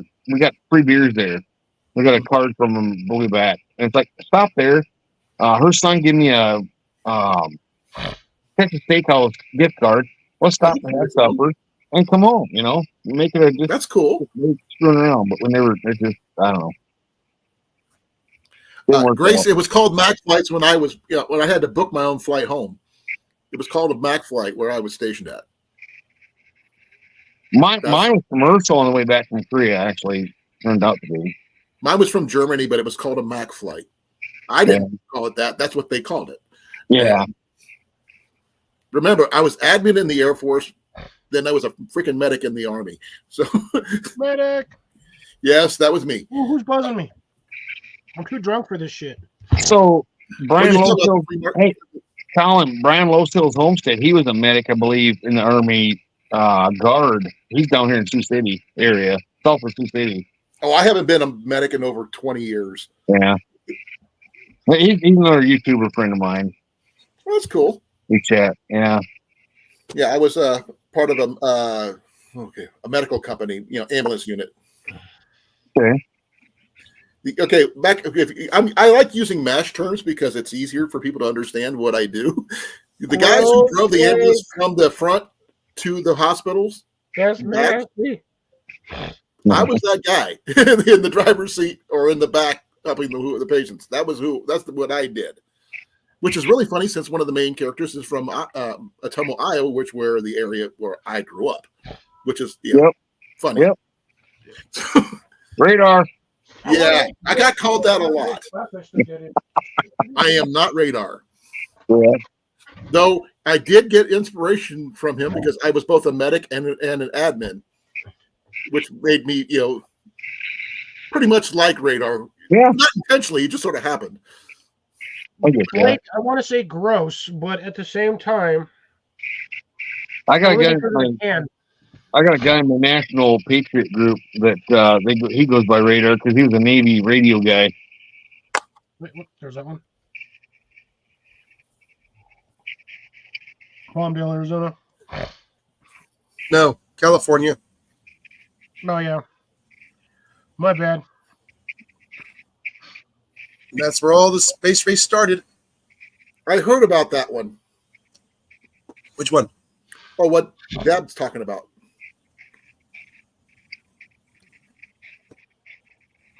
A lot of windows were rattled. To say the least. So when I was a kid, so I went to school not too far from where I live. There was a I just want to say grade school, elementary school, and over the course of going to that school before I moved to Denver when I was in '91, 2 sonic booms, because we're technically in the flight path where I'm at. So they were actually, I think they were less than 5,000 feet or roughly about there, like Deb was saying. But yeah, you hit that when they break the sound barrier, you feel the walls, the ground, the roof, the windows rattling, anything that's loose. Like if you had pencils on your desk, that shit would rattle and fall on the ground. I missed the boom boom. Knock stuff off shelves. I haven't felt one of them or heard one of them in a long time. Yeah, I know. It's illegal to do it now over the U.S. soil now. Oh, like I said, Yeah. I remember back, up, north central South Dakota as a kid, hearing once in a while up there. It was all the time for us when I was growing up. I mean, it was like every other day. We'd hear a couple of them. Well, the thing is that, I mean, and to think about it now, that's up there where there's nothing. I mean, where they're coming, I suppose they're over no man's land. That's why they cranked it up or whatever. So basically half of the state you live in. What's that? I said basically half the state you live in is no man's land. Well, in parts of it, if you get it up, I suppose, yeah. No, I must have been in my early 20s when I last heard a sonic boom. I was like Well, I don't think I've heard one since. 12 was the last time I heard one. It's been over 20 years for me. That's like 31 years ago was the last time I heard one. I miss them. They're unexpected when you hear it, and you're like, what the heck was that? And the thing is, you hear it, but the jet's long freaking Oh, gone. yeah, it's gone. Yeah. Because that sucker's doing like mock Jesus. I've been hearing a lot of Well, doing mock Jesus is like, lately. Yeah, Grace, I grew up there at the south entrance of Edwards Air Force Base. I'm not sure if you guys seen or been on Chinooks before. They Yeah. suck. I've seen one. I've never been on one. That is such a weird helicopter. It's one of the only flying vehicles I've ever gotten sick on because the pilot did map of the Earth flying. You know what that means? They followed the terrain. Oh, Yeah. you don't do that in a helicopter. That's how you. It's not a roller coaster. It's a helicopter. There's a reason why it has. the It ability did. to fly That's what he over did. the- It's called map of the Earth flying. He just followed the terrain. That and that big I lost helicopter it can 10 feet maneuver. from the freaking ground. Yeah, like I said, that big helicopter can maneuver. Oh yeah, with those two blades going, it can move. Well, it's also designed as a carrier too, because of the way it's designed. Mock Jesus one. I'm not using- Hey, by the way, he said one. I'm gonna smack you. That Chinook. I said Chinook, you dirty whore. But he also said 16 too. I said, if I had cell phones like this when I was a kid, like we have now, I would have gotten so many awesome videos of planes coming up and over the hill, hugging the deck at 200 feet. Sorry, I'm brain farted over here. I had to literally. I got mine, the Chinook and the Sikorsky, mixed up. My apologies. Chinooks are the two So is the first Sikorsky. ones, and these things, Sikorsky builds them, yes. Sikorsky also made the Sea Stallions, the Super Stallions. Well, that's the one. See, I thought that's what the Chinook was. I thought the Chinook was the transport one, but that's the. it can be used as one. Oh yeah, Well, and I mean, I've seen So them. I've There's two seen it with. different double prop, whatever. Yeah. Front and Really? back. Okay. And like I said, I've been seeing them fly overhead recently. The only one I ever knew is the Chinook. My dad dealt with that up in Alaska when he was in the Guards. Same one. Huh. There's only one Chinook. When you say Chinook, you know. yes, it. I read that. Or as they used to call it, shithook. Yep. But that's what they Okay. called it when I was in. So, like I said, I lasted the entire flight until the last 10 feet. Then I lost it. I rode in I think it was a Huey up at Camp Ripley in Minnesota. Ooh. I have not seen a Huey. Oh man, we got those things down here everywhere. You hear that sumbitch like? Is that the 20 one that minutes whines really, before really you loud? see it. No, that's the wop wop wop wop wop wop Oh. wop wop wop wop. I know there's one Yeah. that winds up. And This sounds like was back when I was in my teens. Back in my teens, where Dad was guard camp, and he got me a ride on one. Got the whole family a ride on one. yeah, you see a lot of them nowadays. They bring one over to like events where they do have the guard there, and they bring a Chinook in or something like that, and people get rides in them and stuff for free. Trying to get interest for the guard in the military and stuff like Yeah. that. But Damn it, Blake! Will you could not stop? pay me enough to go back on one. I'll go on one. The thing is, I will load patients on them all day long as I don't have to fly with them. I'd be all right getting on a. To be honest, I don't think I'd have an issue getting on a helicopter. No, it's not that. It's just what the pilot did while I was on the helicopter. If he would have flown normal, I would have been fine. Wait a minute. You can't Wait, concentrate hold on on, the patient if you're getting ready to puke your guts up. Colin. Yeah. What Chinook pilot flies normal? You None know, of them I got a do. better no question. such thing. Yeah. No, but What the thing non-commercial pilot flies normal? is, Should have heard the what was it 3 weeks ago? Yeah, the medevac. exactly. The medevac helicopter came in so hard, you can hear it cavitating the air when it was landing. oh yeah, Ooh, that my He was dad coming had down. one of those. He was coming in hot. Yeah, my dad. They had my dad on one of those. But no, he came in hot. Where you can hear those blades just grabbing air as he's descending. Slicing air trying to slow down. You can't. Uh, If it's an emergency, they got to take as quickly as possible. Yeah, like I said, he came in Now, is hot. it good for the helicopter? No, No. no, but it's rough on those blades. Oh, that puts stress on the Jesus nut. but the thing is, if they're trying to get a patient saved, or they had like a heart delivery or something like that, for organ transplants. I don't know what I was at work and I can hear it from the building, and it's about 3/4 of a mile away. I've heard I worse. heard him coming in hot. I can hear around here. They were like low enough for me to long bow shot above the ground. I've had a few one of them stupid it's like a cross between a plane and a helicopter. We got them things that our base has like 8 of them stupid things, and they Oh, the fly. Osprey. Yes, the Osprey. Those things are awesome. Those things have actually been low enough that if I had we'll say if I had a solid projectile, I could hit one. Yeah, but the thing is, it would have unloaded on you, and you would be nothing left but a stain on the ground. They would have tracked me down, and I would have had either the MP, the FBI, the CIA, or some. Or they would have returned fire, and you would have been a stain on the ground. Most of the time, those things they're not loaded because they're just doing like training runs. Well, even they do have dummy rounds. But And they yeah, have- I mean, those things have flown like I said, where I live, I'm in direct flight path for damn near everywhere. So those things fly over the house. How close are you to Roswell again? An hour and a half, 2 hours. So you're in the flight path.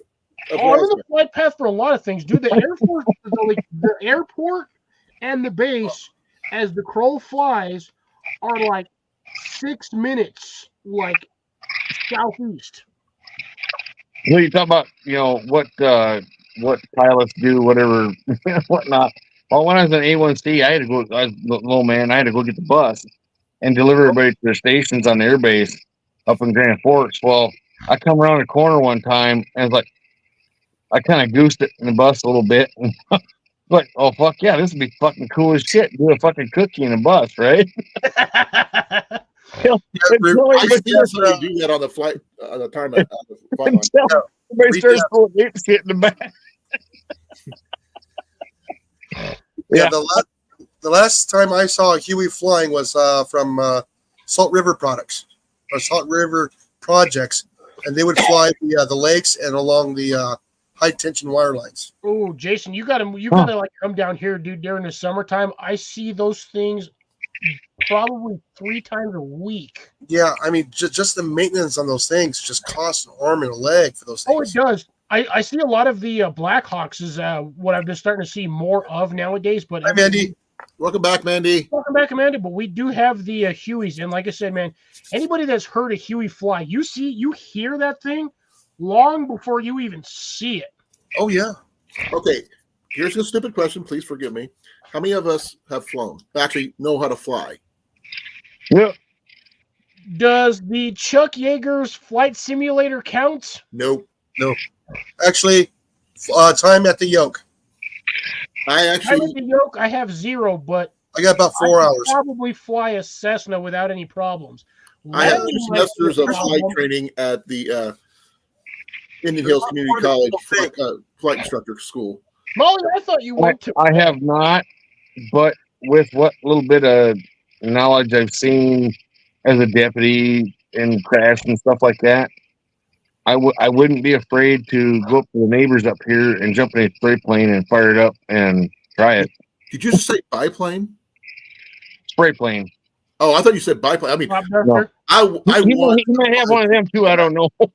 I would love to fly a biplane. That would be awesome. Mario Kart.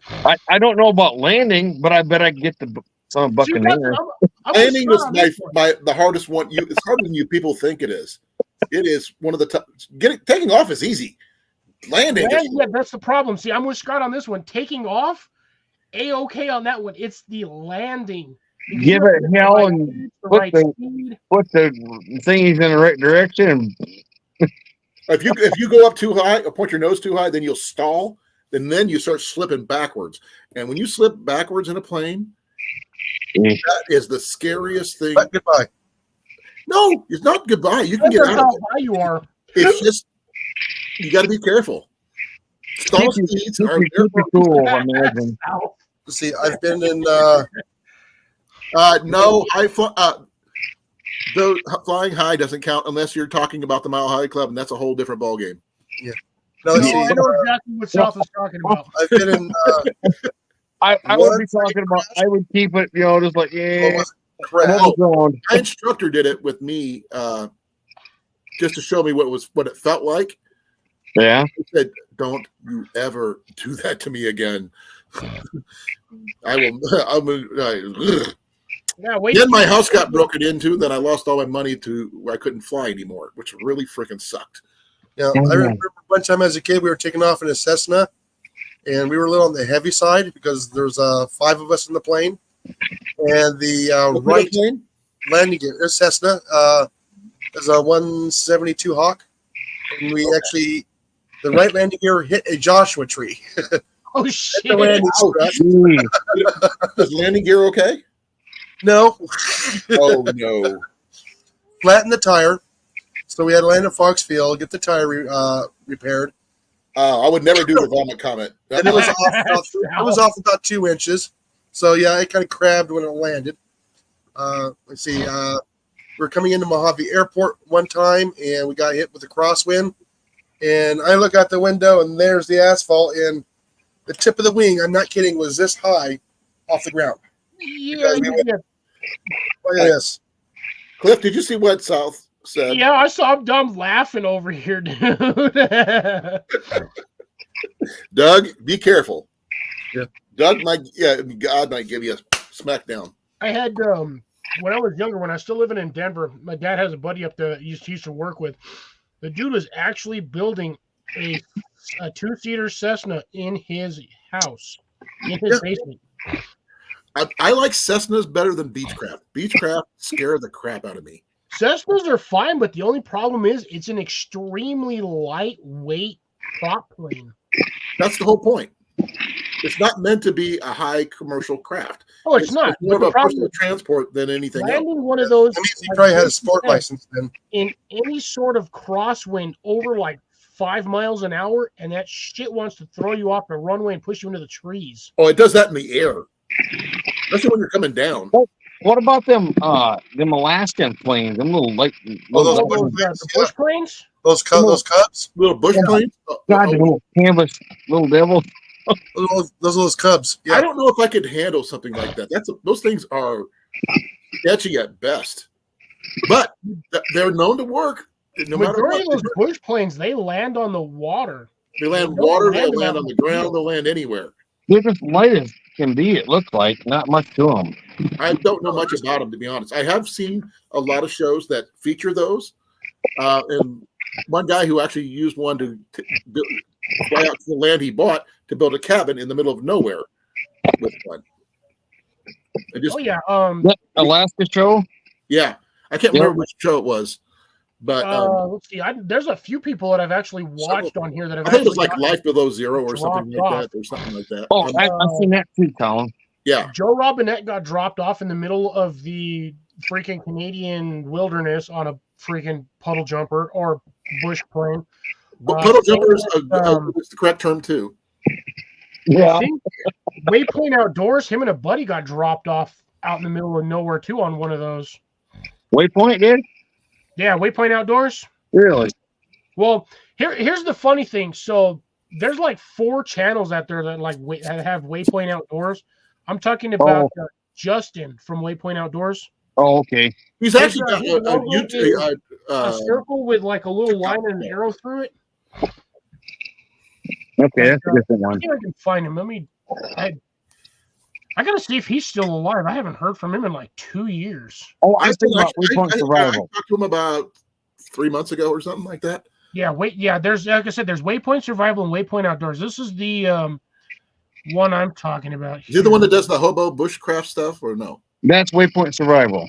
Oh, okay. No, yeah, that's what I was gonna say. That's Waypoint. No, this I Waypoint met was him out at the Ohio Gathering last year. Okay. I walked up and say, "Howdy, James Bender." Team up, man. He's like, "I think I've seen your comments in my video." Whether it's telling the truth or not, I don't know. But hey, I like a lot of his videos. I do. I do. He's got great content. He does. This one I here. love the old school, 30s stuff. Yeah, that guy. Yeah, this guy, Waypoint Outdoors. Damn, now I forgot his name. Justin? Justin, yeah, thank you. Yeah, he was always there with it was always me, him, Tyler, Mark, and a bunch of other guys. Me. But yeah, looks like the last one he did was when he did his tiny house build out in the middle of nowhere a year ago. Did they ever? Was that the one he was looking for land and didn't figure out which it was, and he didn't? That was a different one. He bought he did the little tiny home right here on a different property, but he did buy another property. But here's the funny thing. So out of when he was doing that contest to see like who was like who could see if he was which property he was getting, apparently none of us were right because he went and bought a fourth with a fourth option. Not even on the list. So yeah, not even on the list. So he never ended up doing a giveaway, the video giveaway for that because he went with a fourth option. And I had asked him numerous times. I'm like, hey Justin, I was like, you ever gonna do the video on to see which one of us subscribers, like, how many of us actually got the right property that you bought? And he physically told me, he goes, I'll tell you right now, he's like, none of you were right. He's like, I went with option 4. I was like, I told him, I was like, straight up told him, I was like, you suck. I was like, you went with a fourth option. He's an awesome guy to talk to, though. He's an amazing guy to talk to, though. Oh, yeah, no, Justin's cool. I've talked with him on live streams before. Me too. We're up with Tyler. Ooh, hey, look who's popping in. All right, I'm going to let you all 4 up here. I'm going to try this once again from the top, and maybe this will actually be in English. I'm going to let the 4 of you take over for just a brief moment. I'm going to go water a bush. Okay. Go ahead. Yeah. Take a do off Justin Van Ferrari. Yeah. Which is hilarious. That about a horse? Can you imagine if you stuck a Ferrari engine in a van? It won't go fast. Engine's too not powerful enough for the weight. Oh, no, you'd blow out the damn transmission and the clutch on the van. I don't know.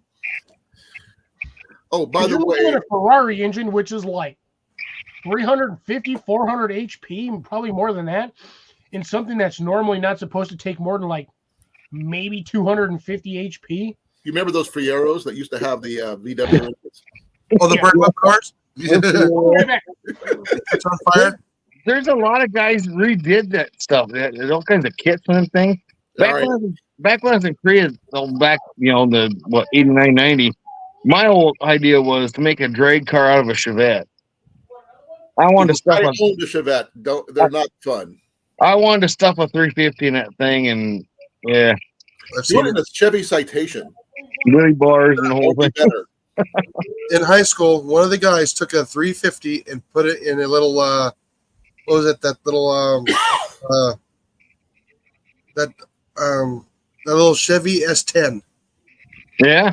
350 in there. Yeah. That thing was so hard to drive. I've seen big blocks in them before. I don't know how man, it's a lot of work.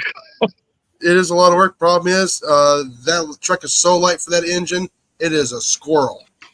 I've been in, when I was out at Ellsworth, there's a guy out there had a 454 in a CJ5. I was like, oh my God, I thought I was going to die. So you want the best engine out there? It's got some of the late 70s Ford 460s. The 4 barrels. Yep. Oh man, that thing was okay. My buddy in high school had a F-150 with a 390 in it. That son of a buck, you stick her to the floor and you're squirrely. You're gone. Well, in high school, I had a 75 Chevy Nova Custom. Yeah. 2-door, not the 4-door. Yeah. And it had a 350 V8. Yeah. And it was stock. And the thing is, it did 150 miles an hour once. Holy moly. It was scary. I just wanted to see what happened. It took like 3 minutes for the speedometer to get down to 120. The slowing down. Yeah, like I said, my mom had a Ford. 30. They kind of been in the 30s or like supposed to be in like high 20s this weekend. Had some light flurries and stuff. Just enough to dust the ground. We had Christmas weekend. We had oh good God, 3 inches of rain, a couple inches of snow, and then rain on top of that. So it got nasty Christmas weekend. Ooh, so basically nothing but Christmas slush. Yeah, well, yeah, ice and slush, yeah. And now everything's looked like, yeah, where you drove, everything's iced up because the highway department didn't get out and do nothing. The state did. The state, interstates are good and stuff like that. State highways and stuff. But our county roads and stuff, nobody touched nothing. Oof, that sucks. It's going to get down to 28 tomorrow, but that's about it. Oh, sorry, 27 tomorrow. Sorry, man. I seen that South Florida. I seen him pop up on the deal there. Sorry if I missed anybody else. My Nova was actually brown. Weird color, but my mom and dad got it for me when it had 900 miles on it. This is back in the 80s. Well, my Camaro is a 79 Camaro, and it's brown. It's got like an 80. Oh, I don't know, an early 80s brown to it now, though. I'm trying to find something appropriately the same color. I miss my mom's old pickup truck. She had the 1978 Ford F-150 with 460 in it. Let me see. Do we have anything? That thing would outrun Corvettes.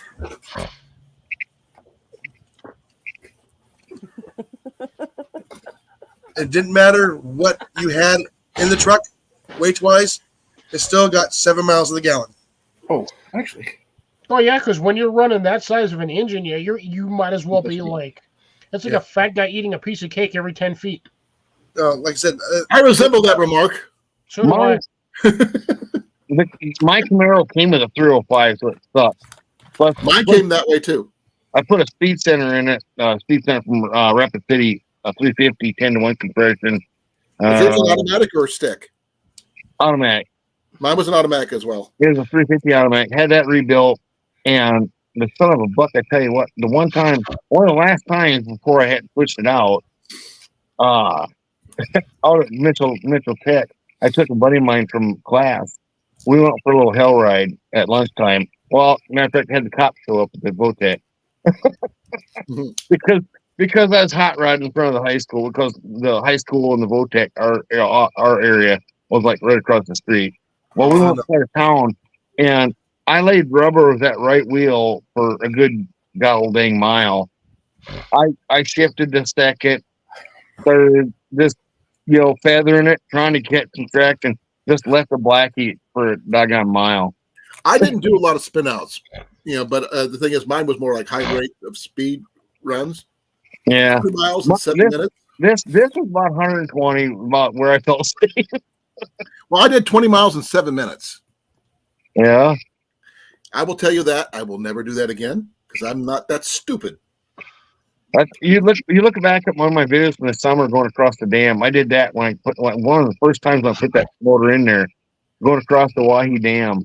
And I tell you what, at night with them old, incandescent headlights, and all them reflectors going tick tick tick tick tick tick tick at 120. I tell you what, that's something. Yeah, your heart rate's going through your up here, and you're like, oh my gosh, your heart's right up in your throat. I gotta get that thing running again. I got the original motor. Me and my dad rebuilt the motor back in between a breakup with my first wife. We got back in there. I need to get the damn thing running and get it back here to my house. Move over. I need to get my pickup up and running again too. I need you to get out my truck working better there, Scott, because I'm not a mechanic. That's the only thing I'm not. I can drive, but I can't. I'm not a mechanic. Wow. Not the cars, the trucks and vehicles we have now, because this thing has glass packs and all this other crap in it. And my original truck was a 71 Ford F-100. The only way you're going to have a glass pack on your vehicle is if you got that from some, I'm going to say it, Mexican teenager with a shitload of money. Nope. They don't put glass packs on vehicle standard. This one has an aftermarket modification for your exhaust system. It's still on there. That's black market stuff now. No, that is aftermarket. This is a 1998 Ford F-250 light duty. It's one of those weird trucks. Pack is not, that does not come standard on a vehicle. That is an aftermarket add-on. Yeah, like I said, it still has them. I got a 99 Blazer out here with a glass pack on it. No cat, nothing. Yeah, Is it see, twice he's probably pipe? running straight pipe on that too. Yeah, it is. Yeah, it's got a glass pack. No cat. That was Is it twice piped? what's that? Is it twice piped? I don't know. It had electric start and all that kind of security crap on it, and I started taking out just like basically just done the electric start, so it would quit draining the battery. And then my stepson started to help me out with the dike. Next thing I know, I got a bucket full of wire and it don't start no more. Oof. So I lay stinging nettle and stuff like that on the dash, and it dries out in the sun. That's about what it's used for. Solar dryer. Solar dryer. I need to take the wheels off, sell them for aluminum, and need to get the thing out of here and sell it for scrap. But another one of them I lost type deals. Yeah, I'll probably take my tax money and get my pickup truck up and running again. I could probably in the spring here when they do that pulling it and dragging it thing, air the tires up and dragging it for a couple thousand down on something. I'd like to get my S10 working again, man. I love driving that thing. Because here's the thing. At this point nowadays, I could leave the sucker unlocked and it's not going anywhere because none of these people know how to drive a damn stick. Yeah. All of these kids, all of this generation, the Generation X or Gen Zs or whatever, all grew up driving automatics. So I could leave that thing unlocked, and unless I get somebody over the age of like 35, that truck ain't going nowhere. I worked at a hunting lodge back in between things, and my dad having prostate cancer and stuff. When I moved back to Pierce, I worked at a hunting lodge. There's a truck there. His kid, it was a stick, and I don't know what happened, but it rolled and hit a pole or something, put a dent in the bumper, fender, whatever. Well, for some reason, the shifter was laying in the back of the truck. Well, he told Deacon we could have it, and he's like, okay, I'll take it. Get to looking for the title. And meanwhile, I dinked around. I got the shifter bolted down, drove it over to the house. Wife vacuumed it out. We started cleaning it up and whatnot. Well, then it wasn't a couple weeks, and he canned my ass. He didn't want to maintenance guy as much as he thought he wanted a farmer more. So he got rid of me. And I can't find the title for that truck, so just leave it. Well, you know what?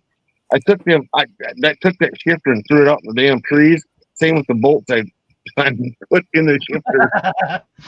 I buried them in a flower planter right there in front of the house. You ass munch, whatever. Yeah.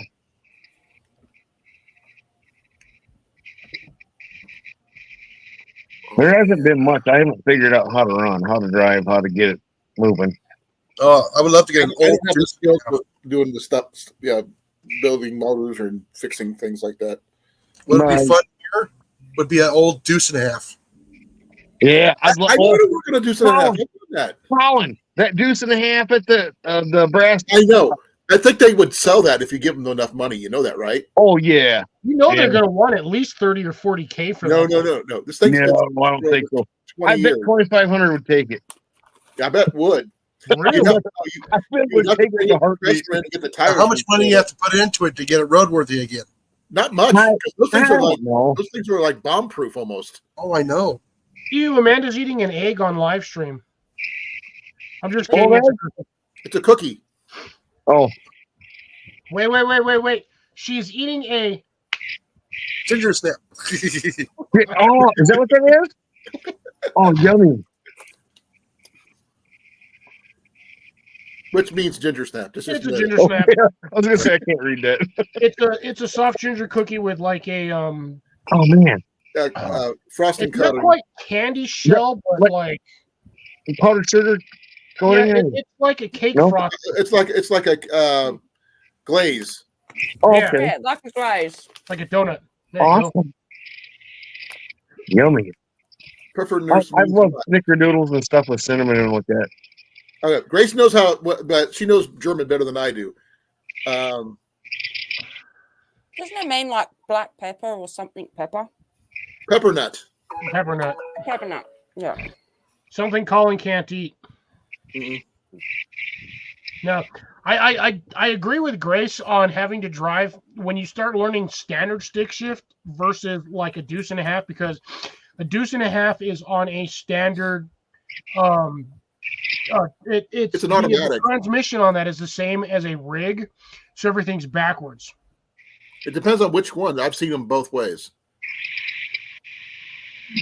I've driven both sticks, like a standard American stick shift. Jesus, I can't even English now. Versus like what you would get in a like trailer rig.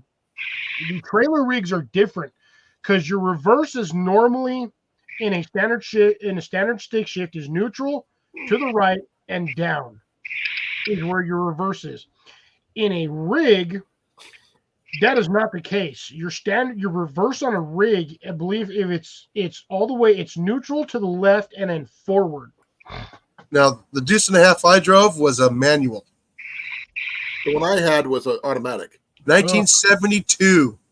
Oh, mine was a newer one. You know, the ones I always drove were always manual. Yeah.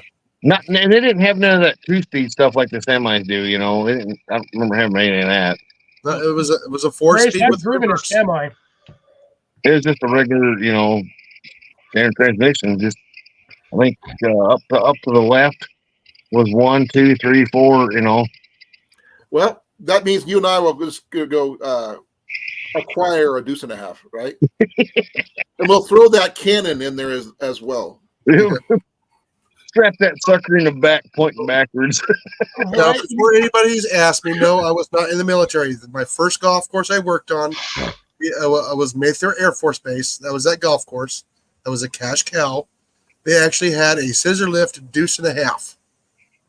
That one I've never seen. Christ, because it was an Air Force base, and they left it. It was part of the gear when they sold the course to the county. But why in God's name, military or not, why would you need a scissor lift on the back of a deuce and a half? You know what? It came great for when we had to load it up with, we put gates on it, and we load it full of sand, and we go out there and top dress the greens. We also use it for trimming the trees. Well, yeah, because first off, the deuce and a half is like the bed of that thing's like 5 feet off the ground. But it had a scissor lift, so you can go up to about 18 feet. That's what I'm saying. Like the bed of that truck is like 5 feet off the ground, and then I've never heard nothing like that. That's crazy. Oh, by the way, Scott, next time loading you're aircraft in the area, I'll take you over to what used to be the leather factory. It's still Tandy's, and to that leather place. I know. Yeah. Oh, and it Not was too still far from the Brass Armadillo, by the way. Oh, by the way, it still had the original Air Force blue paint job on it too. Oh my God! Dang. Deuce and a half for the scissor lift. The scissor lift was the deuce and a half. It was on there. Well, yeah, I know, but like, was it like all blue? The whole thing was blue. Oh man, that's Okay, you have a picture or something like that? Me? I'm pretty sure Jason has one somewhere in his. No, I did not take pictures when I was that young. Nah. I didn't carry a camera with me. That was back in 96, 97. God, I was a teenager. I was still in my teens around then. Yeah. That was my first golf course I got to work on. Okay. No, 97. I was I'd like, already been out of the Air Force, deputy sheriff for 3-4 years, and I was working at a wholesale HVAC house. Amanda, you good over there? I see a red one, but I've never seen a blue one before. It was blue. Be right back. All right. Now, all of the Air Force bases that I've been on to, all the vehicles were that Air Force blue. Yep, the vans, the security Car, vans. We had Blazers and Broncos for security with red lights on them. The peacekeepers. There's a 78 Jeep Core M35A2, deuce and a half. I always wanted one of them. You ever see them little tugs that they tug the airplanes around with? Oh yeah, Oh, those are fun. yeah, I remember those. It's like the one I want is a Chevy. I'm a Chevy guy. Yeah, like the little taxis. Yeah, the one I want is a little. It's like a Chevy cab with a dually in the back, short, extra short bed dually. Now, I when I thought went making one of them into a rock climber or something, rock crawler would be cool. I don't know who this is, Cliff. Yeah, goodbye, Syndicate. Thanks for joining us. You can take a wonderful trip to the timeout counter. Stick your nose in the corner. Don't need your kind on here. If you ain't got nothing constructive to say, you can go eat a bag of dog turds. Yeah, like I said, no, I had fun where I grew up. I got to work with my dad for a summer there at Mojave Airport, and we had those short little itty bitty tugs. Yeah. Oh, that were just like almost made out of lead. They just look so cute. I mean, there's a little Chevy, little Dodge truck. Back in my day, little Dodge, old 70s, 80s Dodge truck, little Chevy trucks. No, they had the one that was like 3 feet tall. It was about 5 feet wide and about 10 feet long. They had the super low gear. You can tow anything with it. Oh, yeah, they're definitely a little geared. Oh, yeah. Scott, I actually have a vehicle that you would probably want.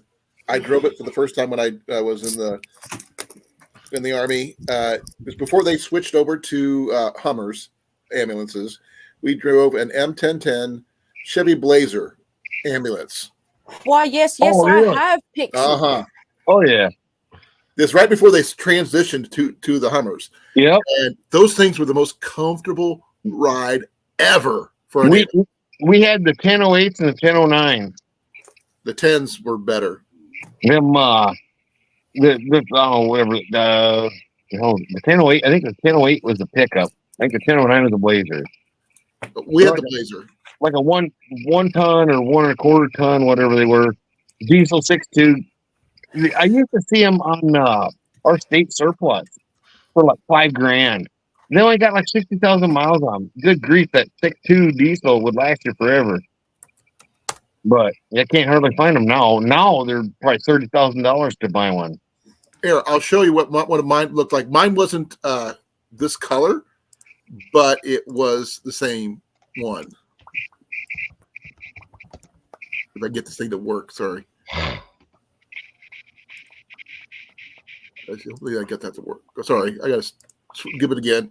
Oh, fucking everyone's out and Here we go. today, aren't they? Check that out. Go away. Well, Ah, when he doesn't warn me that he's putting stuff out like this. Oh, yeah. Oh, Government Planet. Those Wouldn't things were comfortable. Wouldn't that make a heck of a bug out vehicle? It would. Yep. I was sad the day they switched them out. And the thing is, Yeah. they didn't decommission them. They sent them off somewhere else. I think they Really? gave them to a guard unit or something. But still, it sucked. I loved that thing. It was comfortable. It drove really well. It was easy on the patients. And you could get from the front to the back without getting out of your vehicle. Really? Right through the cab? Really? Oh, interesting. I've never It seen one. was not. It was I a agree, but I Blaine. was skinnier back then. Basically, what I was in Korea and here and there was one of them, just as a pickup version. It had the rack in the back for troop carrier. I slept in one of those things for quite a few times. Yeah. They don't look like they're much longer than the what would consider the truck bed on that. So Yeah, it's almost a standard pickup truck. It's just You can kind of have big. one like You 6 can and a have half 5 patients in that thing. Just to let you know. Pictures. sitting or flat. 4 patients? Laying down. Really? Stacked on each side? 2 on each side, Okay. one on the other, and 1 down the middle. Really? Yep. That's how I figured it would have to be, because there ain't no way in hell you're going to get 6 people in that. And we- other than Wow. that. Remember, these things had a driver and the co-driver, which was the person who Obviously. monitored the patients. So we have to keep on switching, but 1 person for 5 people in the back if they needed to. That was back in the day. Yeah. And it changed considerably when they went to the Hummers, obviously, but because those things are a lot stiffer ride and no cushions, nothing. So That and the fact that they're like 6.5, almost 7 feet wide. and they're armor plated. Yeah. These were not armor plated. They were No. they were hardened underneath, but that's about it. Yeah. So Well, Red Cross, you're They not weren't- supposed to they shoot weren't at the damn considered thing anyway. yeah, but like I said, that's what mine was not camo like that. It was just a khaki color. The green, okay. Yep. Yeah. Well, Yep. you But, guys remember when the Outdoor Gear Review had his when he had moose? Which one? You had two. No, he only had one moose. I thought he had two. No, moose was his old. What was it? A D something D. It was a diesel. I know that, but I don't know which one. I thought he had two of them, and then he replaced it. Like beater truck that he had for you. I never realized that he had that thing for almost 4 or 5 years before he got rid of it. Blake, I hear you. It's ridiculous anymore. Yeah, Oh, try to dude, find an you're old telling me. 1970s International Scout. No. Good There's luck. There's a place. That's diesel. Yeah, Oh, he had a diesel, yeah. 1986 Chevy. Yeah, diesel. I don't know about that. 2008. There's a Good place down by Collin in Ames that's got a bunch of scouts. In Ames, there's a place that's got a bunch of scouts sitting there. I know. But boy, I don't know about diesel. Oh yeah. Well, Well, the thing is, there's nothing electronic about it. yeah. An EMP can go off right next to it, and it'll still start up and run. My dad's old F100 was the same way. I've missed that truck. Yeah, mechanical fuel pump, everything's all mechanical. Yeah. Oh, by the way, Scott, sometime maybe tomorrow or something the next week, I want to talk to you about the Watcher County Flea Market and our bug out thing, because Ian wants to be involved too. So That's It's fine. I don't care. it'd be interesting to see how he does, because we both have a different mindset that he does. Yeah. Yeah. Yeah, I can tell just getting together that time. He kind of was on his own little journey. But the thing is, his ideas are not wrong. It's just No, different. it's just a little different. Yep. Jurassic Park, the third one. But he loves the gear. He loves the military gear. Oh, You know, I can tell he really loves it. And I was like that when I was a kid too. I nowhere. Did you see love. the jacket he got? I mean, the coat he just got? Yeah. He got a Korean War era trench. Oh man. Yeah. This thing is, well, guys, tell him how good condition was this thing in? excellent. Pretty Yeah. good condition, honestly. Almost opened the bag new. He reached into the pocket and pulled out a hat that was, I guess, Grace had the SNS number was from 1955, but it probably came out in 1956 or 7 during the Korean War. But he was in the pocket; he didn't know it. And it's like me pulling my hat out of my pocket and putting it on my head, and you couldn't tell that it was that old. Wow. Yeah, I had an old trench coat with the wool liner and everything back when I got out of the Air Force. I It's don't got know the- what got I the ever liner did and with it. everything. It does not have the hood, though. That's the only thing it doesn't have. But it was, like I said, out of the box new. It had a few spots that were, tears, little ones. But that's More spots on the backside. but that's just like 2, I think. But you couldn't see it when he was wearing it. I kept on calling him Inspector Gadget now that Well, he's that's because wearing it. the spots that were worn out was on the inside from where the heel would actually connect with the bottom of the trench. Yeah, it fits him perfectly, which is really weird. And he only paid $5 for it. Good grief. Yeah. The kid knows how to thrift. Well, I had a Navy pea coat. For crying out loud! Back when my mom was alive, I probably wasn't even in the Air Force yet, and I outgrew it. It was the original Navy pea coat. So, It was $20 at a thrift store in here. Heavy, big Yeah. buttons. Oh man. No, Was I it a got- Navy I got one? one for you Yeah. guys. Yeah, I thought so. But the When I thing was is, in Denver- he was talking to me when I was on my live when I was doing a live. He reaches into his right hand pocket because he didn't realize he had one oh, shit, I can't even and show pulls this out the now. hat. It's a winter cap that like he always wears. I've Yeah. got- Yep. But the thing is, it's got the date on it and everything. He wears that everywhere now. He does not take it off. I got a funny story for you guys. So I have right here in my hand that you guys can kind of almost see. Say No, can you leather say it? trench coat. Well, This make is yourself big, considered dude. a 3/4 length, so it goes down to roughly about the middle of my calf muscle. So that's like a Harry Dresden style? Yeah. I walked through the mall with this thing one time with a freaking sword in my belt, and nobody noticed. Hey, Highlander. His name is Connor McLeod from Clan McLeod. And here's the thing. This right here was the sword that I walked through the mall 2 or 3 times. What if you would have done if someone would yelled because there could be only one? Now, this is a live edge. That thing is sharp as hell. That is not a like what you would consider a like craft knife or a display knife or a display sword. This is a short one. This is roughly about the same length as what they would consider like a ninja toe, like a short ninja blade. This sucker has a like very sharp edge, and I've walked through the Cliff, mall. how old are you again? Oh, shit, 18, 20. So you're from 1820, huh? No, I was about that old when but I did this. I had this in my belt, and nobody knew I had this. So are we going to start pulling out our blades now? No, this is we're talking about trench coats. I figured I'd give you guys a funny little story. I don't have a trench, but I do have a perfectly good blade I can bring out. But yeah, I had this. If I was walking around doing the blades, There's some of the more Walking Dead stuff. back harness, I could have walked around with a sword in the back of my, just like right here, and I could have pulled that out and shanked somebody or sliced them. What the heck? Bow and arrow. I'm trying to see that. Oh, that's the. That looks like the club from Walking It Dead. is. It is. It's Lucy. There's my zombie beater too. Is that actually this name, Zombie Beater, too? I don't know what.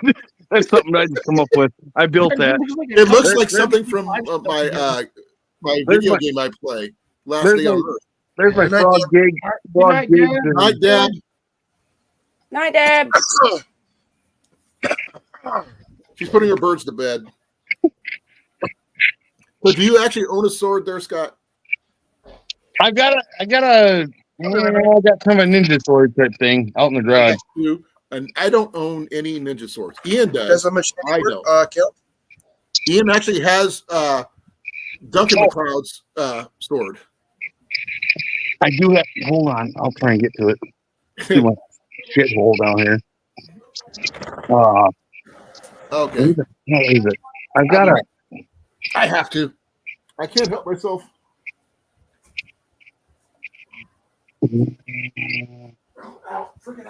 I got an old GI machete.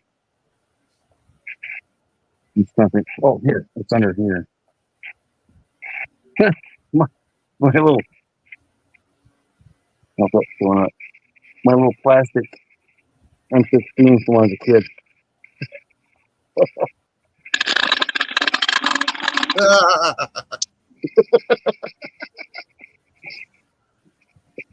Oh, good God.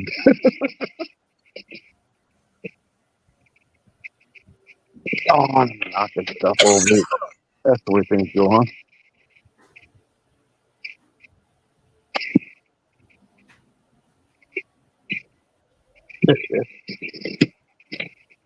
Yeah, old GI.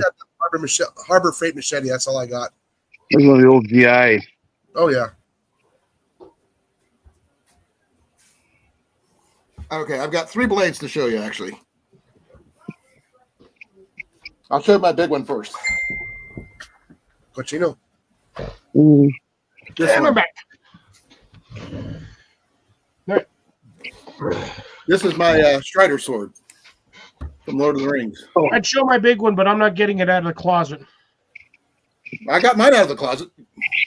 Yeah, mine's kind of buried in the corner, and I have to get it out. It took me a minute to get it in there, and I'm not dragging this sucker out.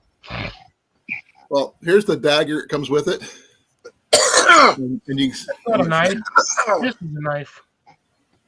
see, official Lord of the Rings. Oh. Right after the movie came out, I won in the contest. I can't draw the damn thing. I'm too freaking short. That's why I thought you were 3 short. Ha ha ha. No, that's why I prefer carrying. Too short. Kind of like I the can- 5 head last night. If I rode a horse, I could probably draw this one, but I don't have a horse. I don't think you could draw that on a horse. They could Oh, yeah. still too short. No, because it would be hung lower on the saddle, attached to the saddle. I always wanted like a cutlass, something like that, or I used to have a what is really it? nice a boarding sword, the ship boarding sword type thing. I always wanted something like that. I used to have a Viking sword I always that wanted to be a pirate for Halloween. from Cass Iberia, and remember I told you about the time I got stuff stolen?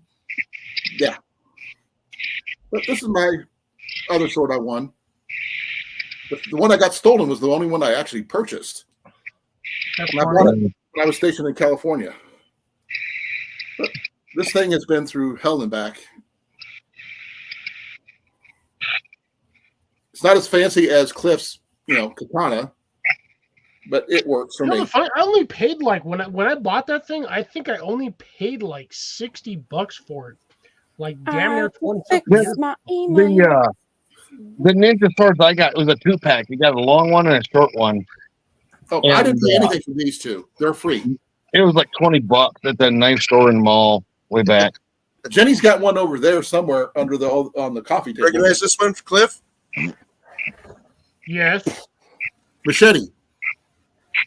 yeah, that's the Harbor Freight machete for like No, $7. we gotta say, you said it right. The machete. Machete. I tell you what, it really works. I got I one like- stuck in my tie-out post out there for cutting up stuff for the chickens. No, I got it for when I'm going along the creek. I can make my path from all the briar and the vines. I've used my smaller one for cutting down weeds and stuff. I got anybody got one of them little Gerber machetes? The Gerber. Ian might have No, but I got has a Gerber and Camillus Hogan one. tool. Ian's got a Camillus machete. I don't know where he put it, but it's in his room somewhere. But he also has a katana up at his mom's. And I do know that Mandy has what is considered it might be considered a small short sword. All right, I'm at 50. I got 2 votes in here. Oh, here you go, Mandy. Heck yeah. Hey, I want to Where's the know who my papers, report sir? was. To what? Nice. it's American brand. Very nice. That looks like I was gonna say it looks like a buck knife, but MTech? It's a pig sticker. MTech. Yeah. MTech. Nice. Tech. Yeah. That's good stuff. Come on, what are you doing?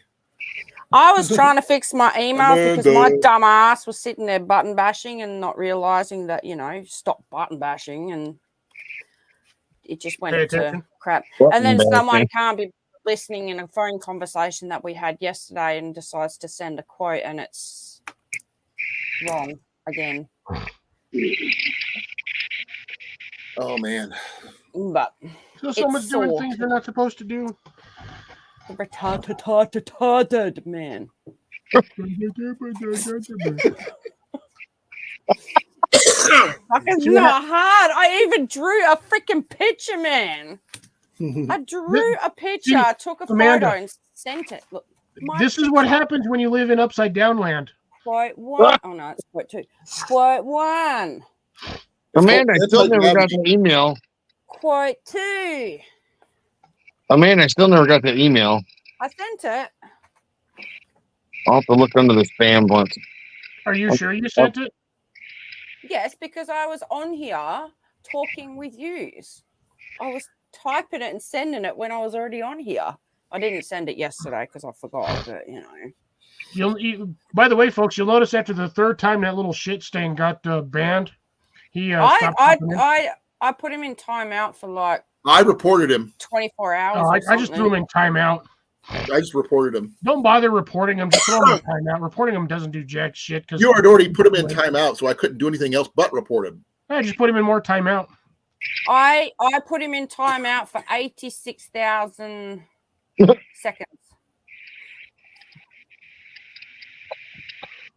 Yeah, that night was funny when I did that to that one guy on Trapper J's. That's what came to my head when I time. Oh, he was laughing. He goes, "What? Wait, what?" It's not as bad as the guys who've been popping up on my channel that one time. Yeah, I have yet to get meat spin on mine or a thing, but yeah. I don't go Again- live, so I don't have that issue. I don't know why somebody would be dumb enough. Like, if you pop in the channel and you see everybody in there has a wrench, you don't start shit. Oh, but you do. It's the whole fun of it. I'm like, I'm sorry. You see a whole chat full of wrenches, you don't start shit. You don't say Jason something. was there when that guy did that one thing. Yeah, Orange stuff. I was there too, but technically I wasn't there.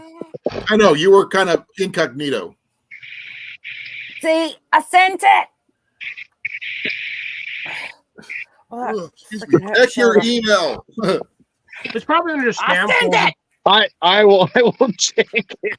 Well, I checked it after the other night, but I was gonna say you No, also I gotta didn't- realize Scott's on here using his phone or tablet or whatnot, so he can't Right. really check his email. Oh, by the way, check your charge, Scott, before you die. yeah, I'm at 35. Does he look? I'm at 27. That's Do you not have the Blake. battery pack Plug in. available? I don't have it's upstairs. Dude, He's at 35%. At least he's not pulling a Blake where Blake starts the live at like 15%. 5%. Yeah. Well, I didn't plan on it being as long. I didn't think, but oh, I gotta get this thing. That's recent. That's a stretch from my bad arm.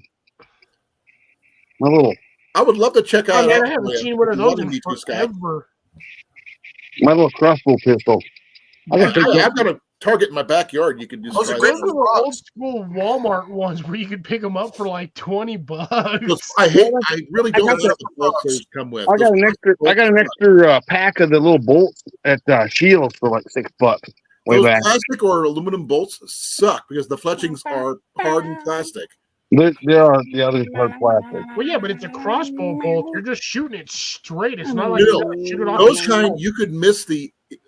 You could not hit the broadside of the barn from the inside with those things because they're literally you aim at one thing and it goes straight up. No, I've not It's done too gonna bad with this. I've seen it happen. I've not been too bad with this. Stop it. But if Right, it had only real bolts would fletchings, go- it'd probably fly a lot better. But that's Yeah. just my opinion. That's why I always end up making my own bolts for something like that. When we had Jenny's, and I can make bolts for those things. But it's just I don't have a Fletcher anymore, so I can't. Stop do that. drooling on me, Cliffy. I'm not drooling on you. Stop trying to lick my He's head. peeing on you. I'm barfing on you. Well, he's trying to lick your hair. It looks like you're trying to drool on me or lick my head. Well, you've got a snow cone already, so why not? Oh, do I repulse you that much, Cliffy? No. Is that Like, why I'm if you- still freaking single and classed as a soul snatcher? But you're my soul snatcher. Oh, that's grand lord. We have fun here, Scott, as you can Where tell. am I? Yeah. I wish you could have come up on mine, but you know Shit. it's cool. All right. Who's the? I want to know who the other two were that voted yes. For what? One had to have been Blake. For what? Do you Oh. not see the the YouTube chat at all, Colin? Like, are I you not didn't. paying attention to Only that? paying attention to some of it. What was the question? There's the giant blue square at the top of it. How do Should you miss I that? pour I- a third drink? Yes me or some- no? 75 says yes, 25 says no. Okay, And that's I'm on the going YouTube side. I got Oh. basically 3 for yes and 1 for no. I know Well, Cecilia I'm was right here, so I can't comment. Yeah, you lying sack of turd. I found it, by the way, Cliffy. It's If I hit- What if I hit chat? What if I hit chat? What's that do? It allows you to see the chat.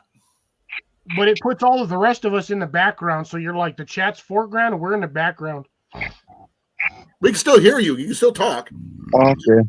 Yeah, Yeah, Just there- don't there's nothing. visual on the chat. There's nothing there.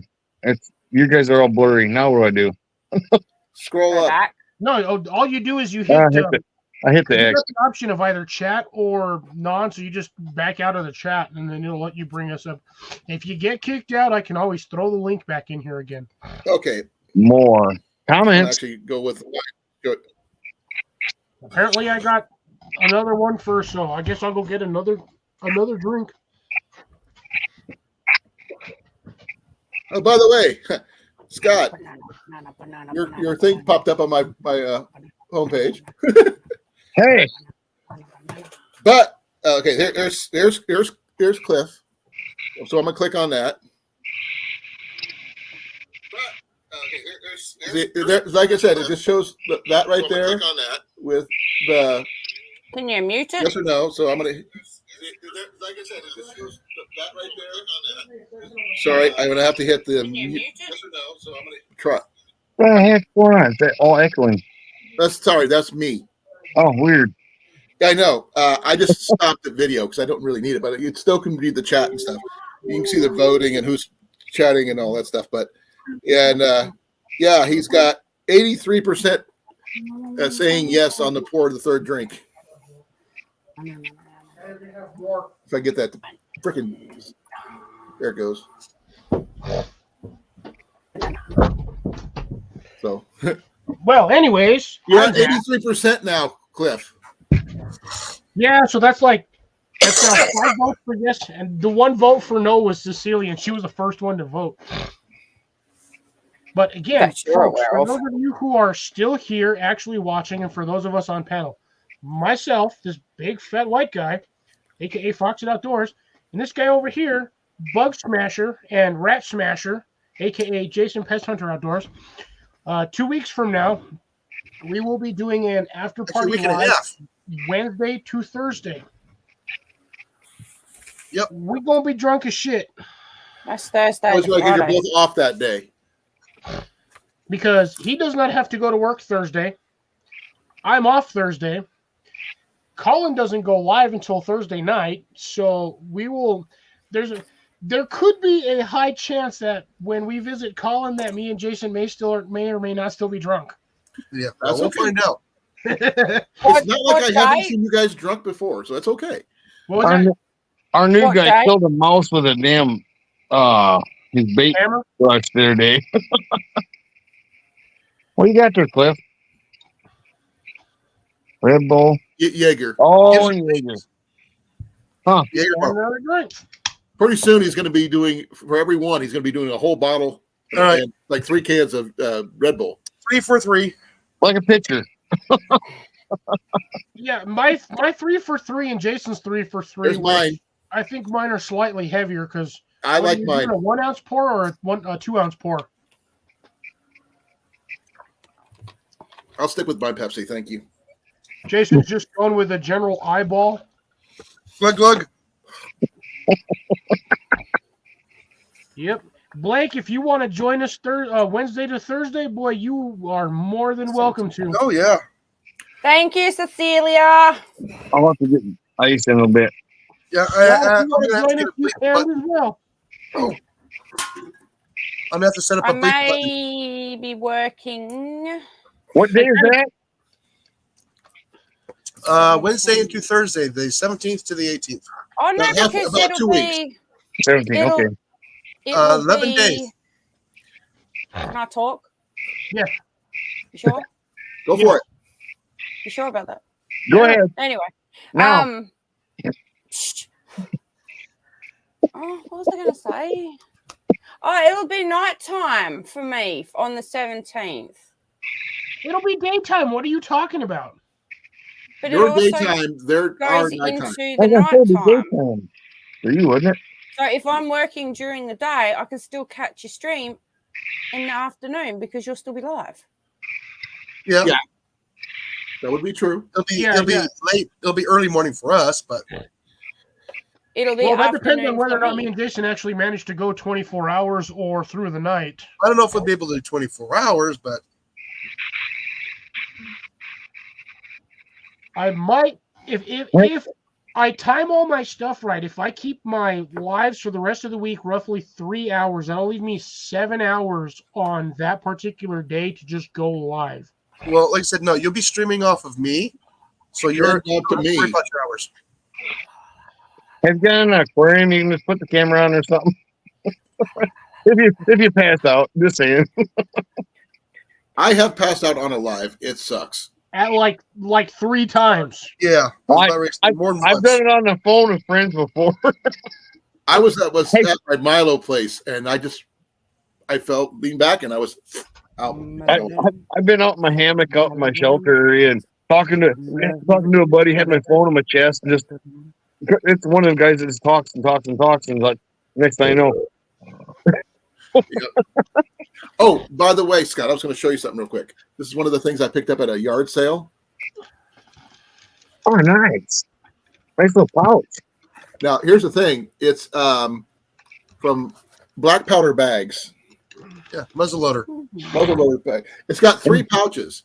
It's got the 2 that you see here and here, and there's a third one In the back. right there. And it's got I think this is supposed to be for a powder measure, but I put my ferro rod there instead. Oh, cool. Yeah. So, what do you think? Yeah, nice. $5. Oh man, yeah. Found this one in Des Moines at a yard sale. I was gonna say, I thought you found that at a yard sale. Not. I did. It's the same place I found my Wagner power sprayer. So, yeah. The one you were supposed to use to paint the other the garage from the other place? No, I found it while I was here, living here, not the other place. But I do need to paint this place, but I got to find time with my knee being out. I can't really do a lot of standing on stuff to go do that. But I'm working on it. But this right here is a good bushcraft pouch set up. Yeah. Got 3 pouches, so it's not too bad.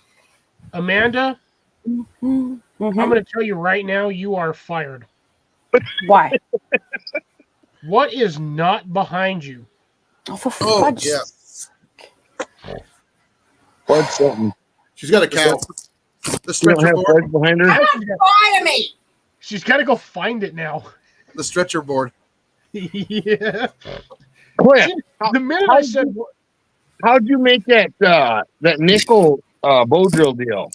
Only the ex got away with firing me. You can't fire me. making that thing sucked, by the way. So what I had to do is I had to get 2 pieces of wood, and I had to drill I got you, Amanda.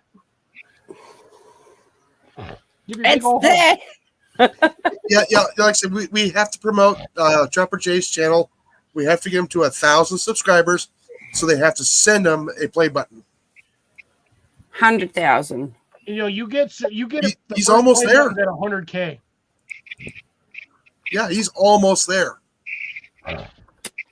So, wait, who was it that got that bow drill divot for me? Yeah. Me? No. I didn't have the one. I have the other one. I had the. No, Jeff was the one that got that. I'm almost positive. Yep. Jeff, he sent me a picture of it. Yeah. I Okay, got so the little. basically what I did in order to get that the way I did it, I used a flat bit, and then I used something else to get kind of like a bowl shaped in there. And in order to do that, I had to use 2 pieces of wood using the same method, and I stuck that sucker in a vise, and I sandwiched it in there, and I cranked that vise till the piece of wood almost split, which gave me the bow drill. And then I had the same thing. I used it was like a 3-step method with drill bits in order to get the curvature. The bow and the nickel. And I epoxied the dime in there, and then sanded it flat to the top ridge of the dime, so everything was nice and flat. And then I just I ran like 1 or 2 coats of I think I did 1 coat of stain and like 2 coats of lacquer. I'm just trying to figure out how to get that divot in that doggone coin. Yeah, the coin, what I did is one of the items I used is just going to be really funny, but The giant ball bearing. I was trying to think how to heat that sucker up hot and then just like whack it. Yeah, with a big old. 2 pieces of wood and a ball bearing. Yep, that's pretty much what I did. So I have a 3/4 inch bearing right here, and that's what I used to round out that dime. Okay. Like I said, when I did the floor mold, I had to use a piece of oak because anything softer than oak is not going to bend it. Yeah. Yes, you can heat it with a blowtorch to get it a little softer so it makes it easier to bend. But essentially, I used a 3/4 inch ball bearing, sandwiched it in between 2 pieces of wood, and then squashed it with a vise. I just sandwiched it in a vise until it was Put the round. pressure to it. Okay. You can do. There's another method you could do if you have a ball peen hammer and a like 2 to 5 pound like mini sledge. You could do the same thing on just a flat piece of wood. You just take your ball bearing or your ball peen. The easiest way to do it would be to get like a center punch and just put your center mark on there. Set your ball peen on that, and then use the 2.5 pounder and smack the crap out of it.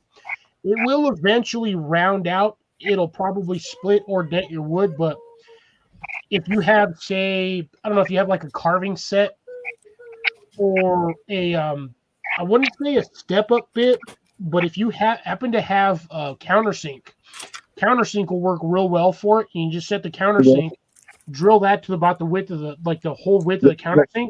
Thickness of the coin, yeah. Yeah, and then just set that sucker in there and just pound it in there, and it'll get you that nice round divot. Okay. I lost mine. I got one. I got a nickel out there. I'm just like trying to process how to go about it. And I got just a piece of pine, like a 1 by 1 2. I don't know what, 1 by 3/4. I got with a bearing in it. With for an actual bearing, wheelchair bearing. I've never tried it yet, but no. After you sent me the picture, that one's like, oh, son of a fuck, that's slick as heck. I gotta try that. Just epox that in a piece of cedar or epoxy it into whatever. Once you get it, formed. I thought that'd be pretty cool. Yeah, you got to get the also. By any chance, do you have a Harbor Freight anywhere near where you live? Oh yeah, in Sioux Falls I do. Yep. How far is Sioux Falls from your house? 38 miles, 40 miles. So about a 30-40 minute drive. Yeah. That's not too bad. I go there work every day, pretty much. Okay, so I didn't Harbor look. I Freight found it. sells a round die punch set for like a hydraulic press. Oh, and you can use that. Round that thing. Okay. Yeah, they sell it's in a weird location. It's usually going to be over there where like the magnifying glasses or like the magnets. It's in an odd spot. You wouldn't even think to look over there. Okay. But they sell a rounding off kit for stuff to make to start off like rings. It's like a oh, really? Like a punch. It's a weird punch set. Like you also probably use the body dent kit too. Yes. Yeah. Oh. That is not true, Cecilia. That is not true. Oh, by the way, Scott, you were asking me about what I sew my leather with and everything. Yeah. Simple artificial sinew like this and a leather needle. Where do you get that? Walmart. You can get them at. They got that at Walmart? You can get them at Hobby Lobby. You can get them anywhere. Yeah. Okay. Hobby Lobby sells a ridiculous amount of leather working stuff. Yeah. And I can teach you how to do a saddle stitch, which works great for making pouches and stuff. I make pouches myself, the really big, heavy duty ones that are like that big around and about that deep, with a nice bone button enclosures and stuff like that. So I bought off of Amazon last year some of them fishing tools, the little fork thing, right? Different stuff like that. The little edging tool. Let's see what I do. Freaking pouch! I just set it down. I set things down. I forget. Scott, if you want me to, I can make you a bow drill divot like a coin for the bone drill, bow drill, not bone drill. Jesus. Yeah, I have some extra buttons, deer antler buttons I used to. I thought that said memory foam 1.2 Jason. 3150. Damn. Yeah. I got these from Batteries Plus. Okay. I even have them in AAA. Really? The biggest I've ever seen on the AAAs was like 1,500. Watch this, Cliff. Holy shit. That blurred it out. Yeah, these ones here for my AAAs, these are 850s. I've seen up to like 900 base, but I have actually seen the AAAs all the way up to like 1,500. Yeah, we ordered the battery charger and we bought the rechargeable batteries. Nice. I'm liking them. I really am. So yeah, Scott, would you be interested in something like that? Do you want me to make you some of those little bow drill coin inserts? I'd like to get one. Yeah. I'm trying to get to my doggone cord. Hey, Cliff, weird question for you. Yeah. Can you remember these little magnets I was telling you about? Yes. Look at that little divot in the middle. Yeah. That would work. It would work up to a point, but here's the biggest problem I'm going to see with that right now. Once you use that once or twice with a bow drill, that magnet will be absolutely useless. True, but that's why. I'm going to give a second here. I have a bunch of them. Yes. Now here's the thing. Did you find that you found that bearing insert, correct? Yes. See if that bearing insert will stick to that magnet in the dead center. If that will stick to the inside center of that magnet, you have a 2-stage bearing system because the magnet will hold it in place, but you still have the free motion of the bearing itself. Give me a second. I'm having trouble opening this stupid little freaking pouch. Just twist it. That's the bearing. The one bearing wanted was off a wheelchair bearing. I had to like block it off. I had to drill a washer out and then pop that in to keep it off the bottom. So it wouldn't bottom out. Gotcha. Okay, I guess the flat one. Okay, yeah. Does it sit dead center? I can adjust it to where it be dead center. Oh, tip over it. Yep, see, there you go. That would probably work real well. I'll put that in my kit. But yeah, you just use a what is it, 1/4-inch bearing, and yeah, that's a pretty much a free range sifter. But yeah, I mean, if you guys are interested, I can make a couple of those. It takes me a while, but yeah, I can make a few of those. Make a video of it. You know how long that video would be? It'd be like a 4-hour-long video. It takes forever to make those stupid things. You can do like little steps at a time. Well, that's right. You don't suck at editing. Everything I do is raw video, so you're going to get one cut and one cut. Here comes the fun part. Will it turn? Yeah, it should turn. You stick a pencil in there and find out whether or not it'll turn. I don't have a pencil. I don't carry pencils. That's my problem. Amanda. Hi, Amanda. Hi, Cliffy.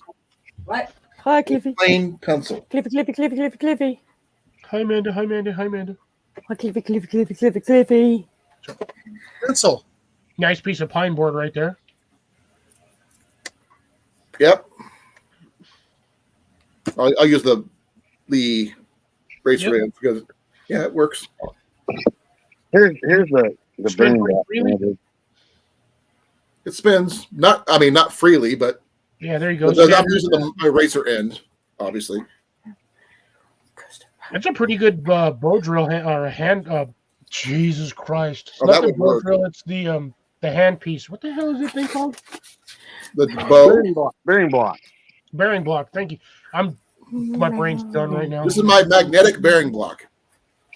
So hold on. I got to sit down. Okay, do it again. Why you getting old? Yes. Scott, would you want one of these magnets by any chance? What? So, how do you do that then? Do what? I'm asking him how he that bearing. They're magnetic. Okay, I get these magnets from work. Okay, free. They throw them in the trash.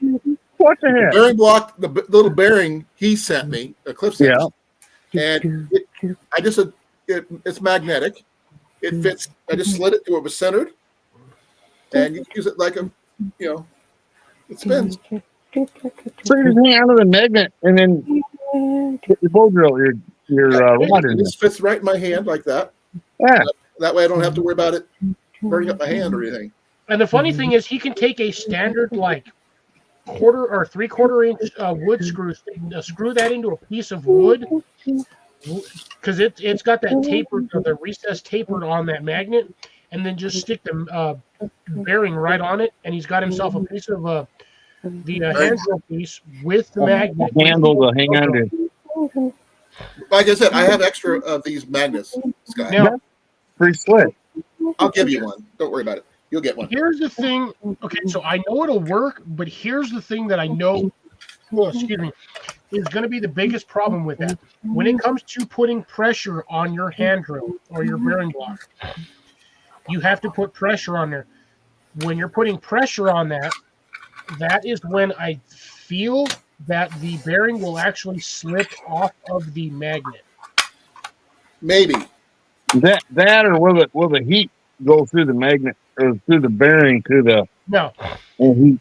No. that's why the kits, that particular kit, the reason why they throw that bearing in there is because bearings are more or less free floating. Yeah. You don't get a lot of friction on there. And also, if you want to put some grease in there, you can probably put some extra grease in there just to be on the safe side. Make sure it's more free But flow. yeah, with it spinning, that's true. There will be heat there, I guess. But I think let's put the that only here. way you could physically heat that bearing to a point where it would fail is if you stuck that in a drill that was doing like 40,000 RPM. 50,000. In which case, at that point, it may or may not fail, but again, it's a dry bearing. So basically, me using my giant longbow as a bow drill, it would probably do it. No, I guarantee it wouldn't do it. Unless you're cranking that like a sawzall, Yeah. you ain't going to burn that bearing out. No, I know. But it'll get a fire going really good. So that bearing I showed you, I've not tried it yet. I did it after I did my first bow drill, and I've never tried it out yet. I've got a chunk of yucca that when I was down with my sisters in Texas, I want to try that piece of yucca. Yucca's really good. Is it the yucca, the stem, or like a yucca branch? The stem, but the chunk I got was only like 2 foot or so, just big enough to fit my suitcase.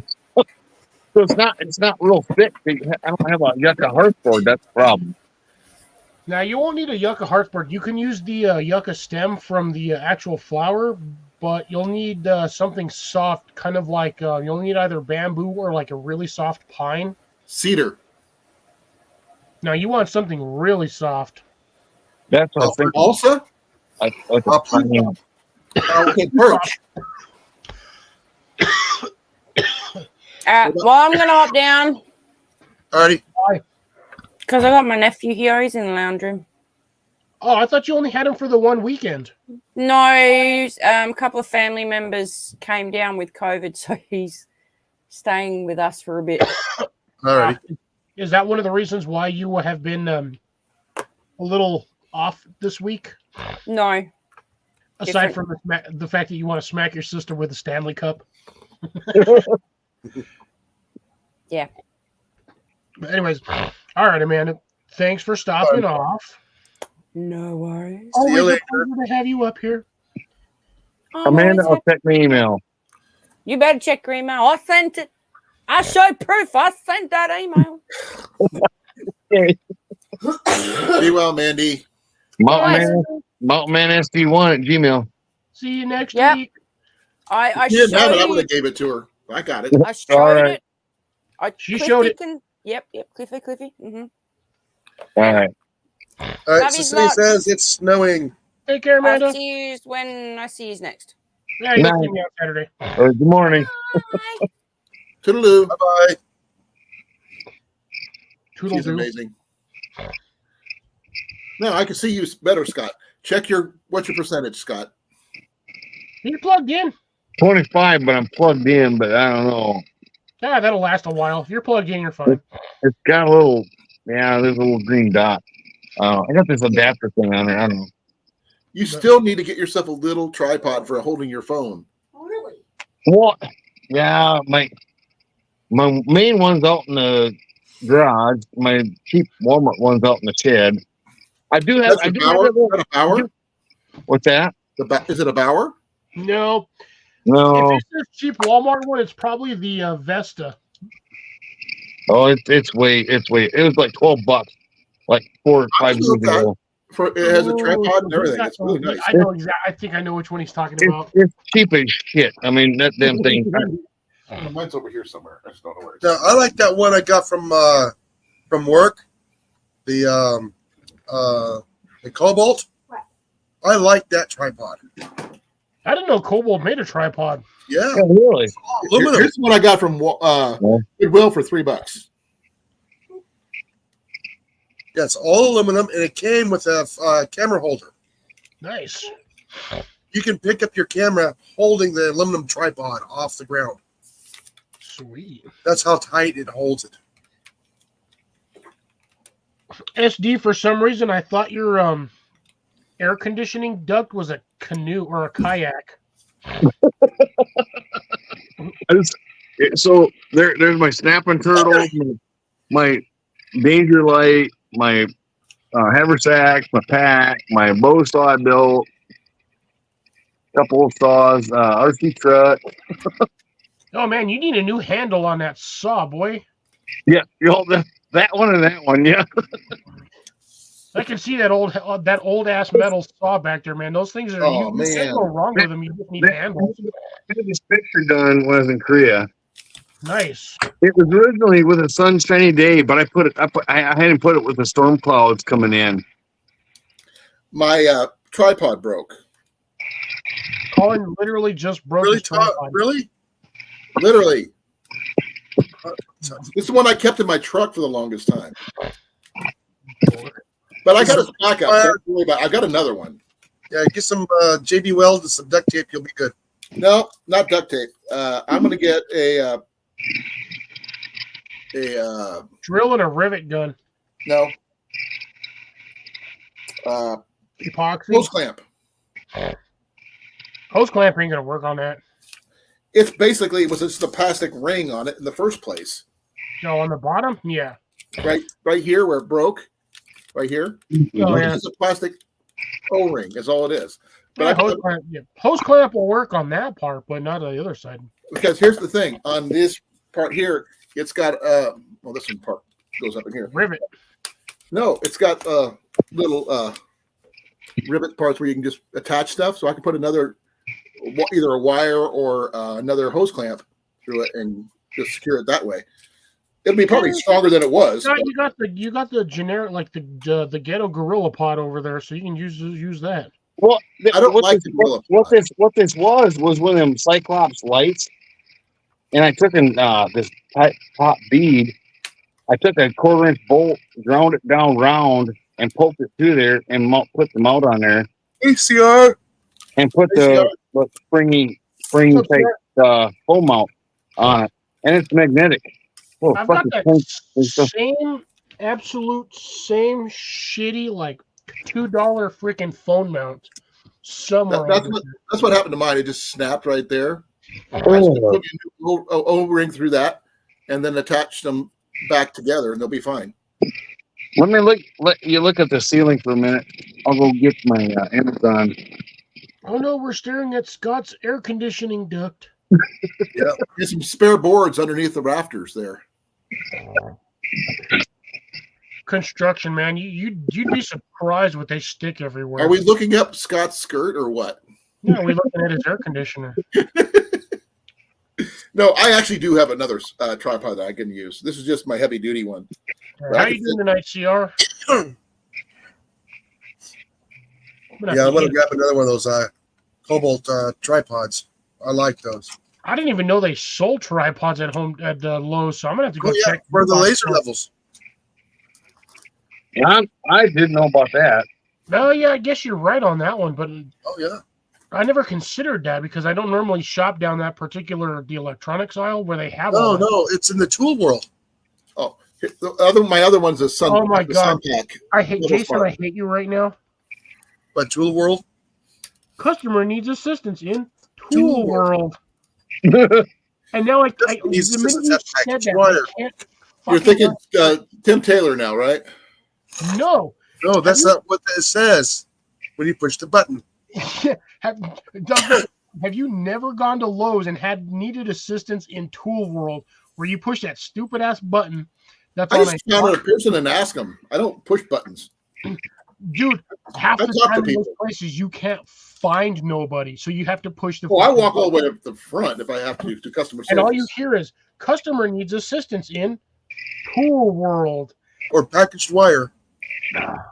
I've never done the package wire. I've done Tool World a few times because I was buying the one time Lowe's actually had it was the battery operated DeWalt jigsaw,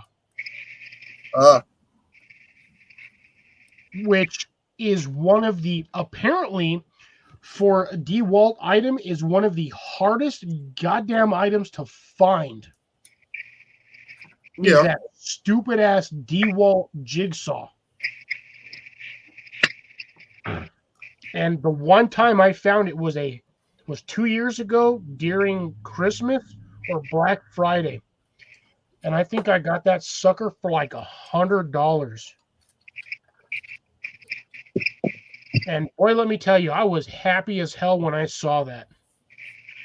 Yeah, this is lighter than my other one, so I'm okay with that. I just realized we're looking at one of Scott's flashlights. Is that big 6 cell? 6 That's volt. that damn rail back that we were talking about earlier. Antique flashlights by Scott. Right? Oh, I could dig some of them out. You had I your got 6 volt sitting there. I got some of them old chrome, little chrome metal ones from way back in the 60s or whatever it might be. Oh, I remember those ones too. The little ones that look like lightsabers now. Holy fuck, that's in my old phone. All right, Cliff. This is the phone holder for it. Yeah. So you got to mount there, and you got to mount there. Oh, that's nice. That thing is tough. What's the spread on that one? Give me a second here.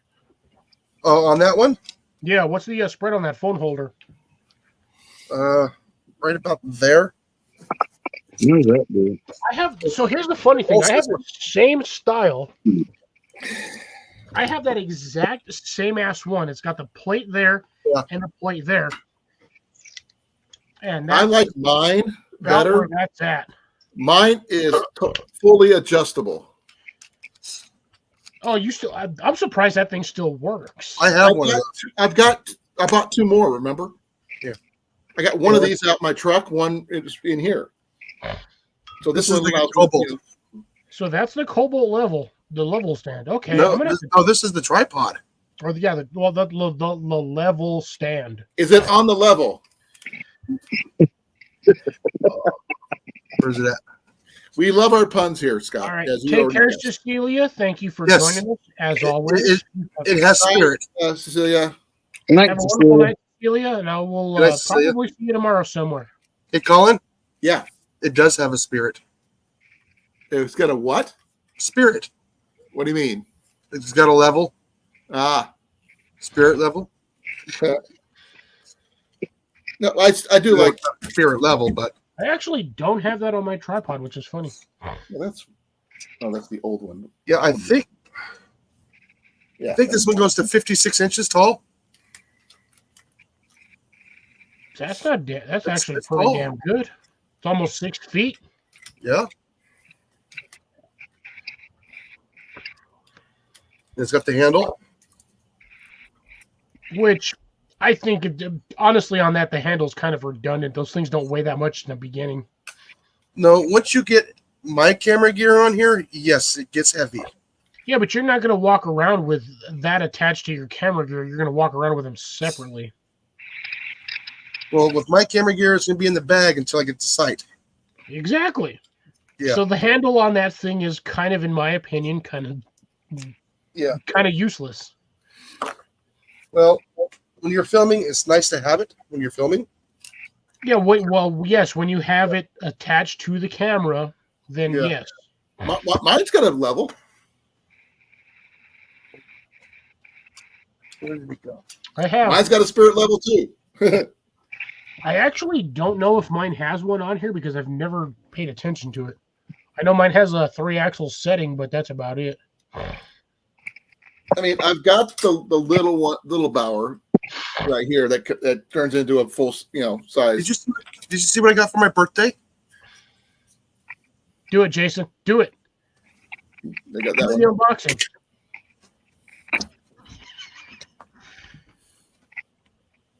He got a plastic bag. It's an umbrella. No. He can't even pull it out. That's sad, Jason. Oh, No, you I can't got- pull it out. Oh my gosh. Jason, I can't believe on a live stream you can't even pull it out. no, Yeah, it's You got got a good hard yank. What? This has nothing to do with Jaeger. I just thought it was funny that he can't pull it out. Ooh, that's a nice scope. No. It's a lens for his camera. Is that a camera lens? Yes. Ooh, nice. What's the Power. 800. Pretty good. fuck. 800. That's some good that's a At good 100 one. yards, it's still blurry. I can't get it to come in to 40 to 100 yards. Yeah, well not at 800 power shit. No. But I bet you when you're staring at the moon you can see every grain of goddamn sand. Yeah, let me see. Ooh, CR said something. What did he say? He said oh hang. Hey. Ooh, you got that adjustable zoom. Fuck. The telephoto lens. I'm like curious to see what the price tag on that sucker was. It's on sale. I don't know, but it was a birthday gift. So Not gonna ask.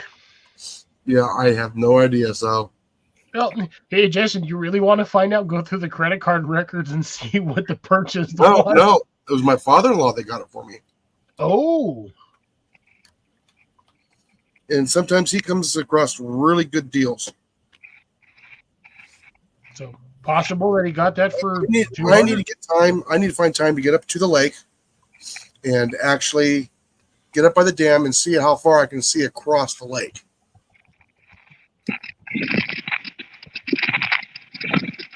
I could probably see I could probably sit at the dam and see the people walking on Snake Island. No, if you're sitting at the dam, you'd probably see a fly fart in a tree. Oh yeah. No, he'll see it. He'll see Bigfoot. He's fishing on the bank. Oh, gotcha. No And worries. it's Look, Scott came back. this camera. The was it the Canon? Canon. Did you ever get your remote to work on that? On the Canon? Yeah. No, the Canon doesn't have a remote. It's the Or is that the voice mic I was thinking of? yeah, the Scott, Nikon. you Yeah, ever gonna paint your walls? what was that? I said, Scott, you ever gonna paint your walls, or are you just gonna leave them bare brick? I'm gonna leave them bare brick because chances are burn the thing down and bulldoze it before I do anything else with it. You ain't gonna burn down brick. Good luck on that one. Well, like I said, or bulldoze it, crack hole it. I don't know. The thing is, the house, the furnace is on the edge. The air conditioner is like gone, but I don't know. It's got a steel roof, steel siding. That's the sucky thing. It's an old farmhouse, 1914, 1918. I don't know. Steel roof and steel siding. That house ain't going nowhere. Well, that's the thing. I mean, but it's a balloon house. It's a balloon. There's no insulation in the walls. It's a balloon frame. That's the whole thing. I don't know. So Colin's watching us while watching us while watching us. This is crazy. This is my left hand, but yet my right hand's right here. Wrong side of the screen. Crank it around backwards. I can see what's going on here.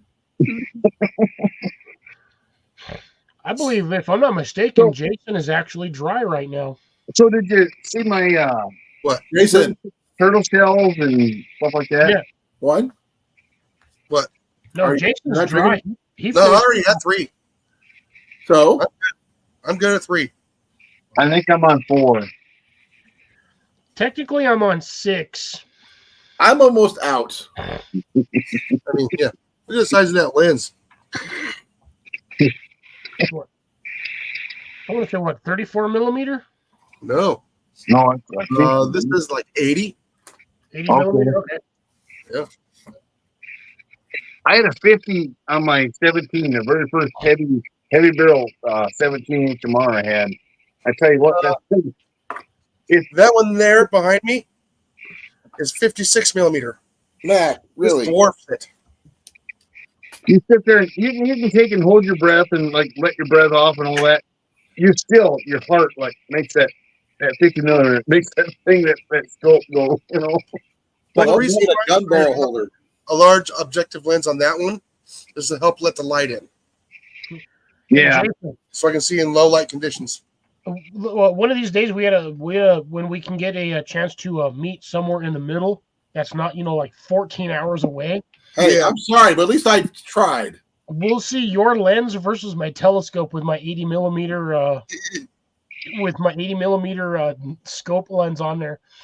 We already talked about radio once before, Doug. I We were talking about wouldn't CB radios really earlier in have Radio wanted- Shack. Stick an antenna for a ham radio. ham radio is something I'd like to get into. But you need to be certified for that stuff nowadays. Well, You always had to. you've had to for a long time, but it's way easier. But just to get something right now, come SHTF, license ain't gonna matter. No, But nobody's going to care at that point. to get the equipment and know how to use it is my whole thing right now. If I can get it, and then as I got time to study or whatever, take the test, and I'm part of I can't think what it's called. There's a deal. I think it's channel 13.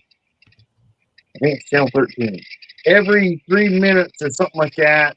Oh, good God, I can't remember. It's been so long since I linked with it. I got a call sign and everything. My dad used a ham station when he was alive. But And you can talk to people in Australia. This is off the CD or regular old, whatever. Aerial. Yeah, Birdband. Regular, little walkie-talkie, keep walkie-talkie, whatever. Oh, that's what I used. Yeah. It's on that type of deal. You don't have no license on. I got a call sign on there, but you get on that channel, whatever that channel is, and God, every 3 minutes or something like that, if you broadcast, you need help or something, and whatever, somebody might listen. I don't know. I forget what it's called. I'll have to dig that out. It's a broadcast repeater. It's a deal. Yeah. I'll have to look it up. I got printed out. I had printed out one time my channel name, my county, where I'm at, whatnot. But Just keep it over there. yeah, good old CD. I got one out in the back garage hooked up to my radio out there, and it's a base station antenna, but Yeah. it's I don't know. It don't work like it would be a base station because it's just a regular car truck, CD. But Gotcha. I had the handheld 40 Radio Shack one when I was a teen. yeah, The And general version. I had of my both. Nova. I had the magnetic antenna on the roof, and we used to play CB tag. Yep. Be right yeah. back. I'm not sure if you ever played that. I've got a old handheld walkie-talkie my dad had from when he was a kid, and that doggone thing is channel 14 on the CB radio. Right. I found that out just by playing around. Now I still have a handheld, and I still have a Cobra 40. When they first came out with those digital ones. Yeah. Yep. I still have the very first digital. Huh. Hey, Scott, want to see something nostalgic?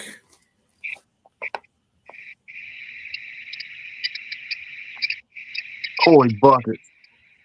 What the heck? It's a shaving kit from the USO.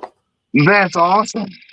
I use it for exactly what it is. I mean, I've already used the stuff that it was already in it and replaces a lot of the stuff, but that's, I mean, literally, come on, look at that. How's it?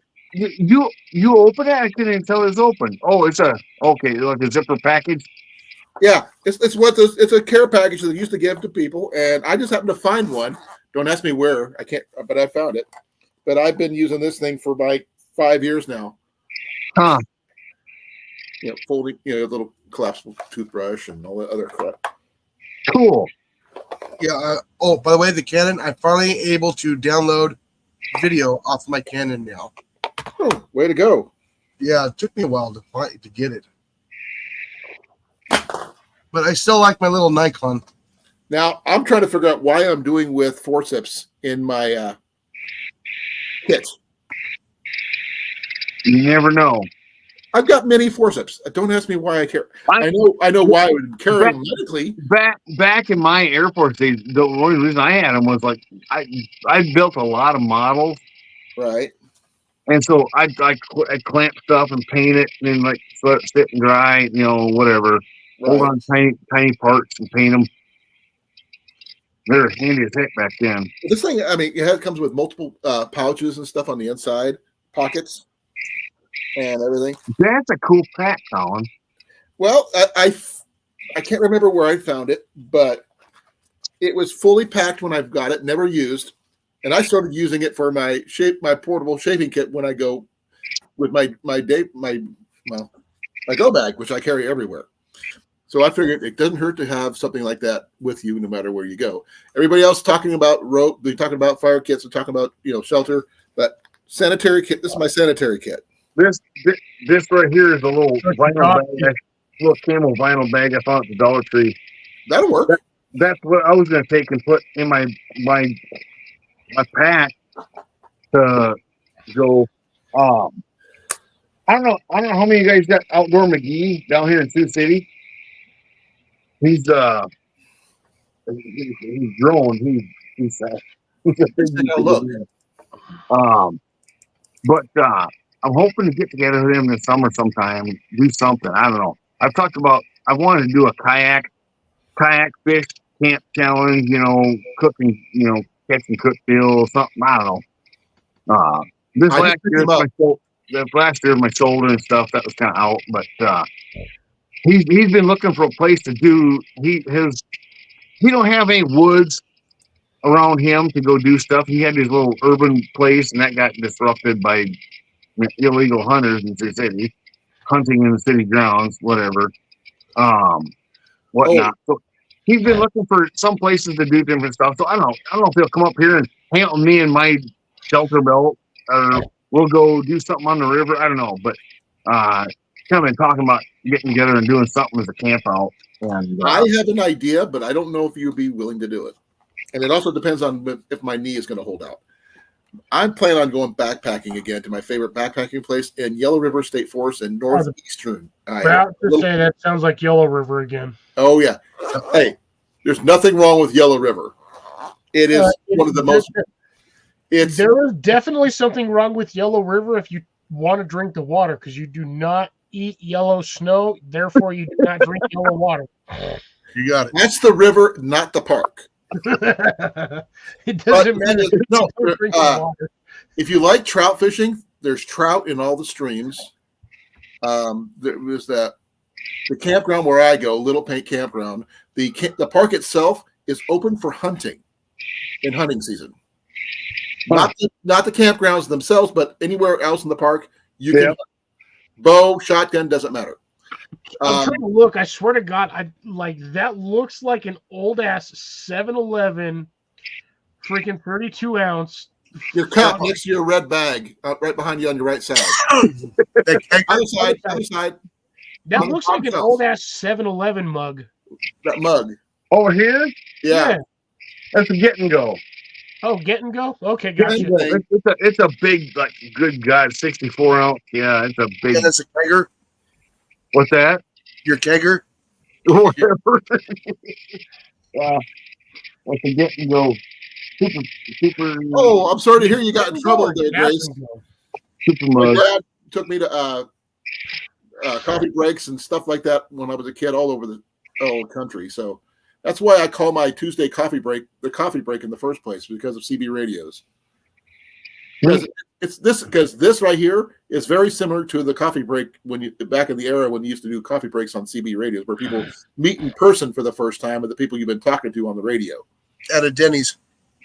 I never did that, but here's the thing. When I used to go camp, when I would go on road trips with my uncles had CB radios. My call sign on the CB radio was fucking Gilligan. Gilligan or just Gilligan? Well, just Gilligan, but that was my handle on my CB when I was driving with my uncle. Because my uncle and my aunt had one, so when we were driving in the two vehicles, we because he was high into like CB radios. He had the CB radio antenna. What was his handle? I honestly don't remember. My cousin, her handle on CB was Ginger.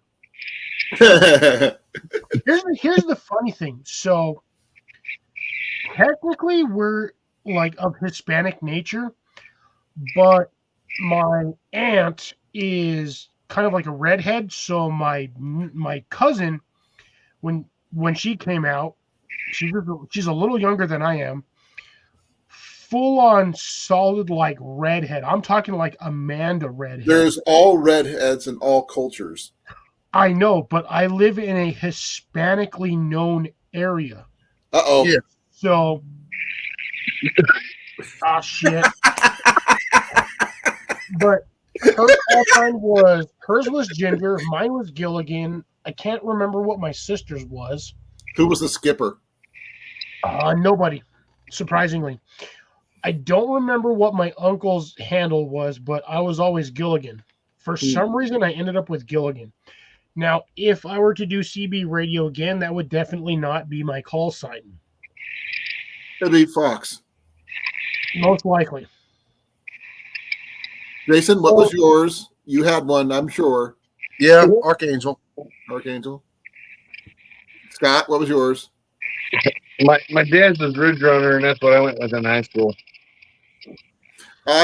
My mom gave me mine when I was a kid, and that was called the Quiet One, which really makes no sense whatsoever. But because I like to talk.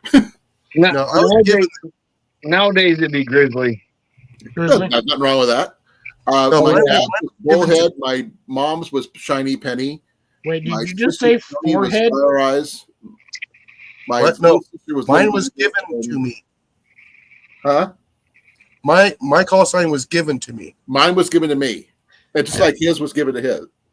No, I actually chose my own, and for some reason I ended up with Gilligan. I don't know why. My Grizzly was given to me in the National Patriot group I'm in. And so kind of from Grizzly Adams, basically. Gotcha. Esty Mount Man. Oh, I love that show. And so, yeah, Grizzly's my call sign on the Patriot group. Oh, I'd have a whole totally different one nowadays, but yeah. Oops, I can't even spell because of fat fingers, but anyways. I guess we're talking about CB radios and stuff, guys. Well, I guess, the funny thing is literally, well, I guess technically I had Chilly Nights Warm Live, but my original subtitle for this was Winter Gardening. Not once have we fucking talked about gardening. You just did. That was it. No, you talked. Actually, you did. You talked about your corn. I think that was for like 15 minutes. You talked about corn. I remember you talking about that. But that's it. Now, yeah, Like the 20. rest of the, again, if y'all look at the description, it says Winter Garden Chat and other topics, blah blah blah. And So the other topics took over. yeah, that's the funny part. No, here's the thing. CB radios. Everybody's talking about ham radios. They're talking about having the little handheld walkie-talkies, but no one talks about old school CB radios. And I don't know what. So, if as long as we're on the subject, what does everybody think about them ball fans? The I what? don't know. I heard they were supposed to be good. I don't I've know. got to. I ain't figured out how to program them. I don't know. The one charger junk and the What's the battery instructions junk, say? I don't know. Oh What's god, the trying to read the instruction manual on a Bofang is like reading an IKEA instruction manual for putting together a fucking desk. Right? It's Chinese. It's American translated from Chinese from someone who is Finnish. Well, so the other thing is, It's like trying to do Russian in French, translated to Chinese, but translated from Philippines to Pakistan. From I don't English. have an internet or computer at home. So the times I've tried it, I tried it at the library, I tried it at work on a separate computer than my work computer. I tried it on the main computer. That was probably a bad idea. They wouldn't allow it. They wouldn't allow me to download the Chirp app or whatever to get it to program, and they wouldn't allow it at the library either. So I'm like, fuck, whatever. I don't know. Try McDonald's. It Huh? won't work. McDonald's. McDonald's? Yeah, they have a free Wi-Fi. Well, Yeah. here's the thing with Bofang that I don't know if a lot of you guys know this, but the Bofang technically became a restricted program for communication like halfway through like last year. They started putting restrictions and limitations on what you could do with it. I know they had some stuff with them because I've seen some videos where you had to do some like tweaks to make them open them up or whatever. Yeah. Never heard of it. Ooh, this is actually the blurriest I have been the entire night. Let's see what the hell my computer's doing. Okay, Scott, do you carry these in your bag? Fuck, nobody carries those in a bag except Yeah. for you. I got stuff like that. I'm getting ready to make a really quick pot of coffee. A cup of coffee because I need coffee. I've got Nestle or whatever. I've got Nescafé. I hate Nescafé. Nescafé. I don't know. I've got. Oh, I like the dark flavored stuff. Actually, Black Rifle's got a good one. That they do. Oh, really? Yeah. All right, guys, I'm gonna head off to bed. Yeah, Why? brother. I only got like maybe 6 hours Before you got to get to work. before I Oh, yeah. that sucks for you. Yeah. Tomorrow's my Why don't I Thursday. just hold off on coffee then? I'm just gonna hold up. Night, How's it- how's Jason, it- man. Good Be night, well, everybody. All Love right, ya. catch you later, Jason. We'll have fun in about 2 weeks. Give Oh, yeah. Ollie a hug for us.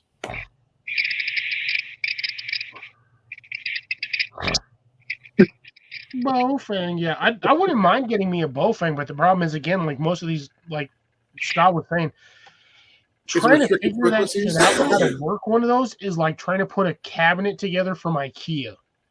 Well, so there's my whole thing. I'm thinking Written in Braille. I might as well just take these two I got and use them between me and my wife right here in the property, or if something whatever goes to fit, Just use them as walkie-talkies. Yeah.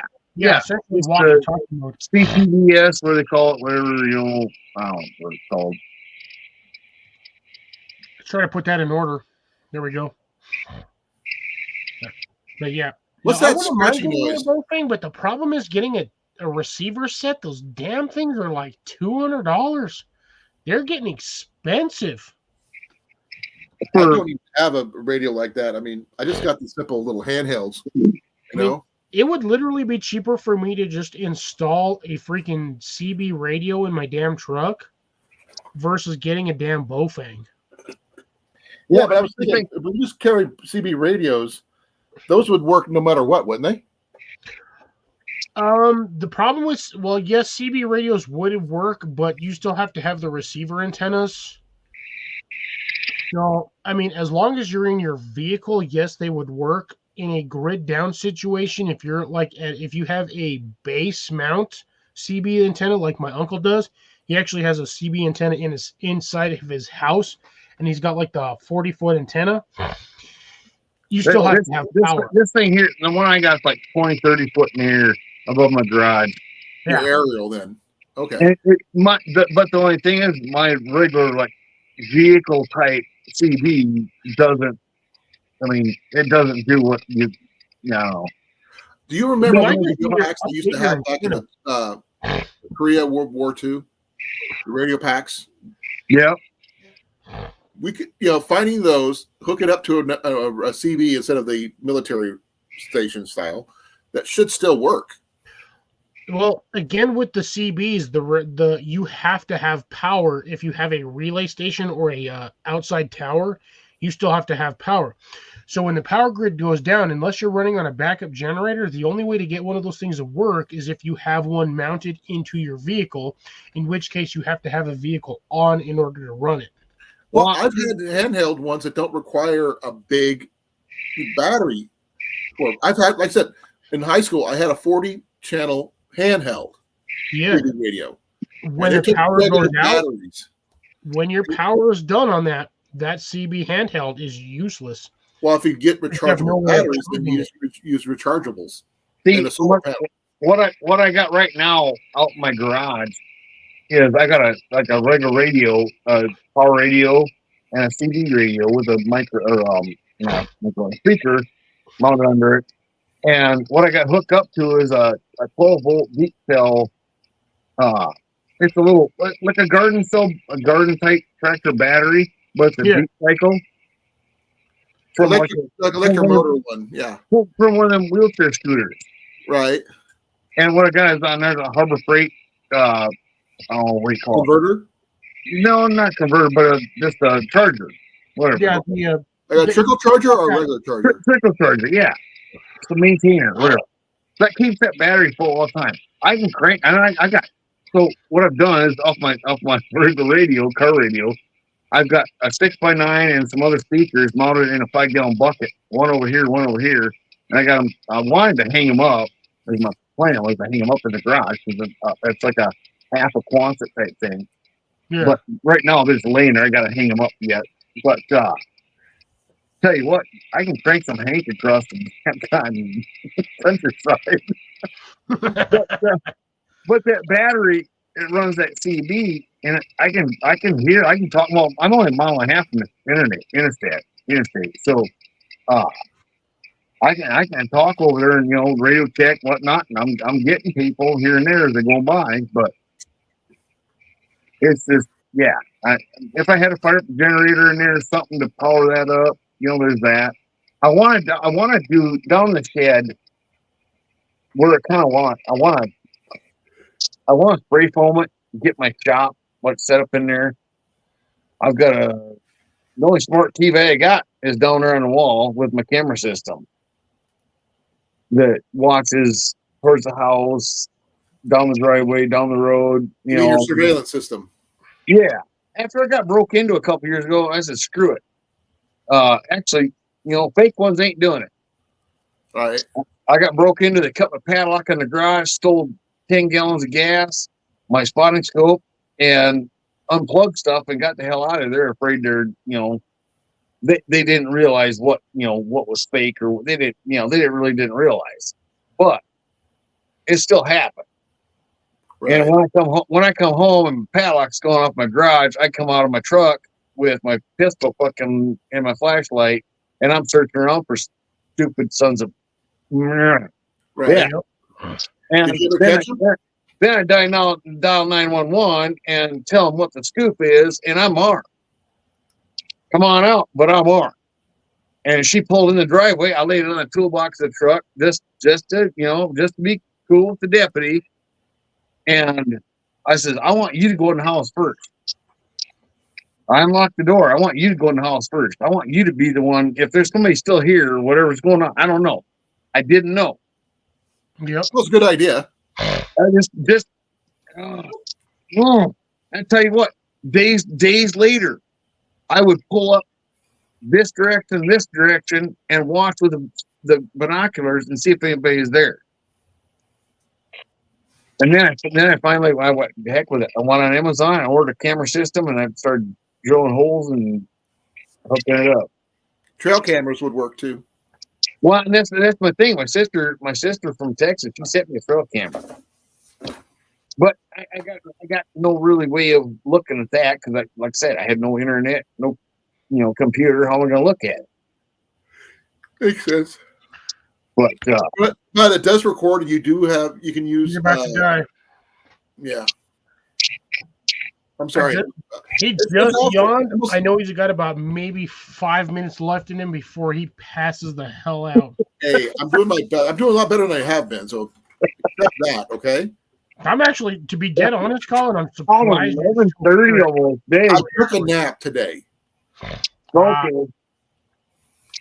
So there's that. Now, what I'm surprised about is this. Jenny, what are you still doing awake? Holy cow! I took a nap too. Yeah, she took a 2.5-hour nap. Usually he puts her in bed about 9:30. Dude, normally she's like asleep like 2 hours ago. Yep, and I'm not too far after because I usually got to put my leg up. But I did take some. Saturday. It's also Saturday, but I took some meds for my knee, so my knee doesn't hurt. And we actually had a late supper, which we had baked chicken, and baked potato, which is amazing. That reminds me, I still have to do something with this hot pepper powder, and I think what I'm going to do, for those of you who are still there, I think what I'm going to do with this is I'm going to mix this with some flour and do some baked chicken. Some chicken strips. No, jerky. Chicken jerky. What? Put it with flour, like dredge it. What is that now? You get rid of it. Got colonoscopy coming up. It's Gatorade. Oh, Gatorade. Jar. No, actually, what it is it is the orange tangerine Mio. Oh, okay. It's still Gatorade. Ish. Actually, it tastes better than Gatorade, to be dead honest. I don't care for Gatorade. It's too. Yeah, Grace. She does get to sleep in. It's more like you know what Tang is, Scott? Yeah. Tang. Oh my god. It more or less tastes like Tang. Oh, now, what's the last time you guys seen Tang? Oh, good grief! What? When's the last time you seen Tang? I think somewhere in my purse I got some Tang packets. I think. I haven't seen Tang in forever. I buy the big old containers of that stuff. I have it like all over the place. Walmart doesn't usually have it. I can hear my puppy raising hell. Grace, I have not eaten fish since I was like 9. I had fish yesterday. I had fish sticks. I don't do fish sticks. When I was a kid, I got hungry and ate an entire box of Vandekamp's 64 fish sticks in one sitting. I will never fucking touch fish ever again. I once had 2 to 3 dozen ears of corn in one sitting. As when I was 12. It doesn't. Colin, I could gorge myself on corn, but boy, only once a summer. I didn't try to. It was just that it was there, and it was no one else was eating it, so I just kept on eating. Do you ever put chili powder on it? No, I don't like chili powder that much, except for when in chili. Just try it. Just try it next summer. I like butter only, and I don't believe you do a lot of salt or anything like that either, because I don't. I'm gonna water another bush. I have a heart thing. I can't. This is the worst part about the way I function is I don't drink water during the day until I get home, and then I swear to God I drink like 2 gallons of liquids, and all night long through these damn live streams at the go empty your hose. Freaking pissing like a motherfucker. You need a funnel with a bottle. One of those urinals from the hospital. I got a guy at work who talks about a Gatorade bottle in the back of his truck all the time. He's like, yeah, I'm not doing that. Actually in the wintertime, it's not necessarily a bad idea, especially if you have a topper on your truck or something like that, and you have it set up for sleeping in. Because in the wintertime, you could pee in a bottle and use like a hot water bottle. Yeah. No, I get that. But I'm just, as far as work, with my work truck, I can't see myself like, I don't know. I got a work topper on there with 2 doors, and I could like just stand there with one door open, one shut, whatever. But no. Scott, what do you do again? I'm sorry. Please forgive me. Pest elimination. Okay, you're just like Jason. Yeah, it's an international company. We're all over the world, all over the globe. Is that why you keep on coming down to Des Moines? Well, no. That the only time I come down there is when my wife's down there. She does training with the post office down there. Oh, I didn't know that. Actually, they train in Ames, and they take the test in Des Moines. Okay, so that's where I first met you was Ames. Yep. And then she does the what's the hell's the other one? Over by Omaha. Council Bluffs? Council Bluffs, yep. She goes, that's the two she's been training. They kind of like locked her out of Sioux Falls all of a sudden. That's too bad. And so we wish we'd be closer, but yeah, that's the 2 that she goes to. Yeah. Well, next time you're in the area, I will take you to the leather factory for leather, and I will we'll talk more about the gathering or going to the flea market, because we have so much stuff we can do for that one. I would like to see if we could do an overnighter somewhere, but that's just, there's a reason for that. Just because we find all this stuff, and it's kind of hard to do a video while you're looking around, because you and I get distracted so easily by what we find. there was a lot of stuff. So that guy book about dogs and teaching dogs to smell. You know what? I never got a chance on my other dog. She got hit on the interstate. Whatever hell happened there, that was a crazy deal. But you know what? I'm gonna implement that into this dog, this golden retriever, right? This pup, and go from there. Maybe this spring I'll start doing some shed hunting or something. I don't know. That'd be kind of cool. Teach the dog how to shed hunt. Yeah, that'd be cool. I started my old golden retriever years ago, but it just, I don't know. Well, what? I know what happened. I threw the thing. I put the scent on the thing at one time. I threw it. And it got buried in the snow, like 2 foot deep. It couldn't find it, and so then when the snow melted, I finally found the antler. I brought it in the house. Okay, well, it happens. But that fall, the doggone dog, he made the best retriever ever. He got a pheasant up. He retrieved across on crossed on private land. He retrieved it, brought it back, brought his peacock, tail in the air. That's a good dog. Oh man, I was so proud. But then I lost him the next spring. Yeah, my dad raised Brittany's. Okay, awesome. Yeah, and my mom raised Cocker Spaniels. Okay. So interesting combo. They never crossed over. But Cocker Spaniels are weird. Ours was called Buffy, and she was weird. She was more cat-like than I've ever seen in a dog. Because she would play with toads, catch them, hold them down, let them go, catch them, and keep on repeating it. It's because dogs are weird. But anyway, she was weird. Frothing the mouth, but she could swim like a fish. Yeah. And her ears would go straight out, float. My dad's golden retriever back when he got that when I was in Korea. And I come back as a deputy, whatever, got out of the Air Force. That doggone thing, I tell you what, he was a diehard. He would like dive and then all of a sudden hit ground and run. I remember the one time. Oh my God, I wish I had a video of that. Holy crap. That goose hit ground on the sandbar on the Missouri River. That dog took off. Once that dog hit ground, it rolled that goose, spun around, grabbed it up, and grabbed that big old son of a buck, trotting back to the boat, just like that. Oh man, that was. I mean, but there's also been times that stupid dog, it would swim around after a diving goose, and we had like take the boat and like get your butt in the boat. You're gonna drown, you know. It was that much of a diehard. He was dedicated. Yeah. My dad would put I don't know if you know what polo balls are. Like they play polo. Right. We had a polo field over where I grew up off of a polo field. Well, they'd lose them or whatever in the grass, and they'd mow, they'd find them. Well, he took two of them, put them on, drilled a hole through them, put them on an iron rope around his collar, hooked them to his collar. Well, to slow him down, this doggone golden retriever was such a brute. He was just a beast. I mean, good God, I don't only weighed, but this thing was like, he was a beast golden retriever. I mean, males are bigger anyway, right? But whatever. Right.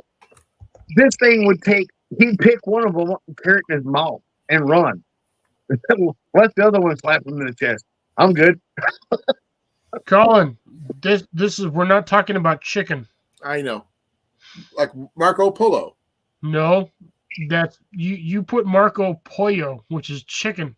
No, mine's 2 L's. Polo. Yes, which is pollo. No, there's no I in that one.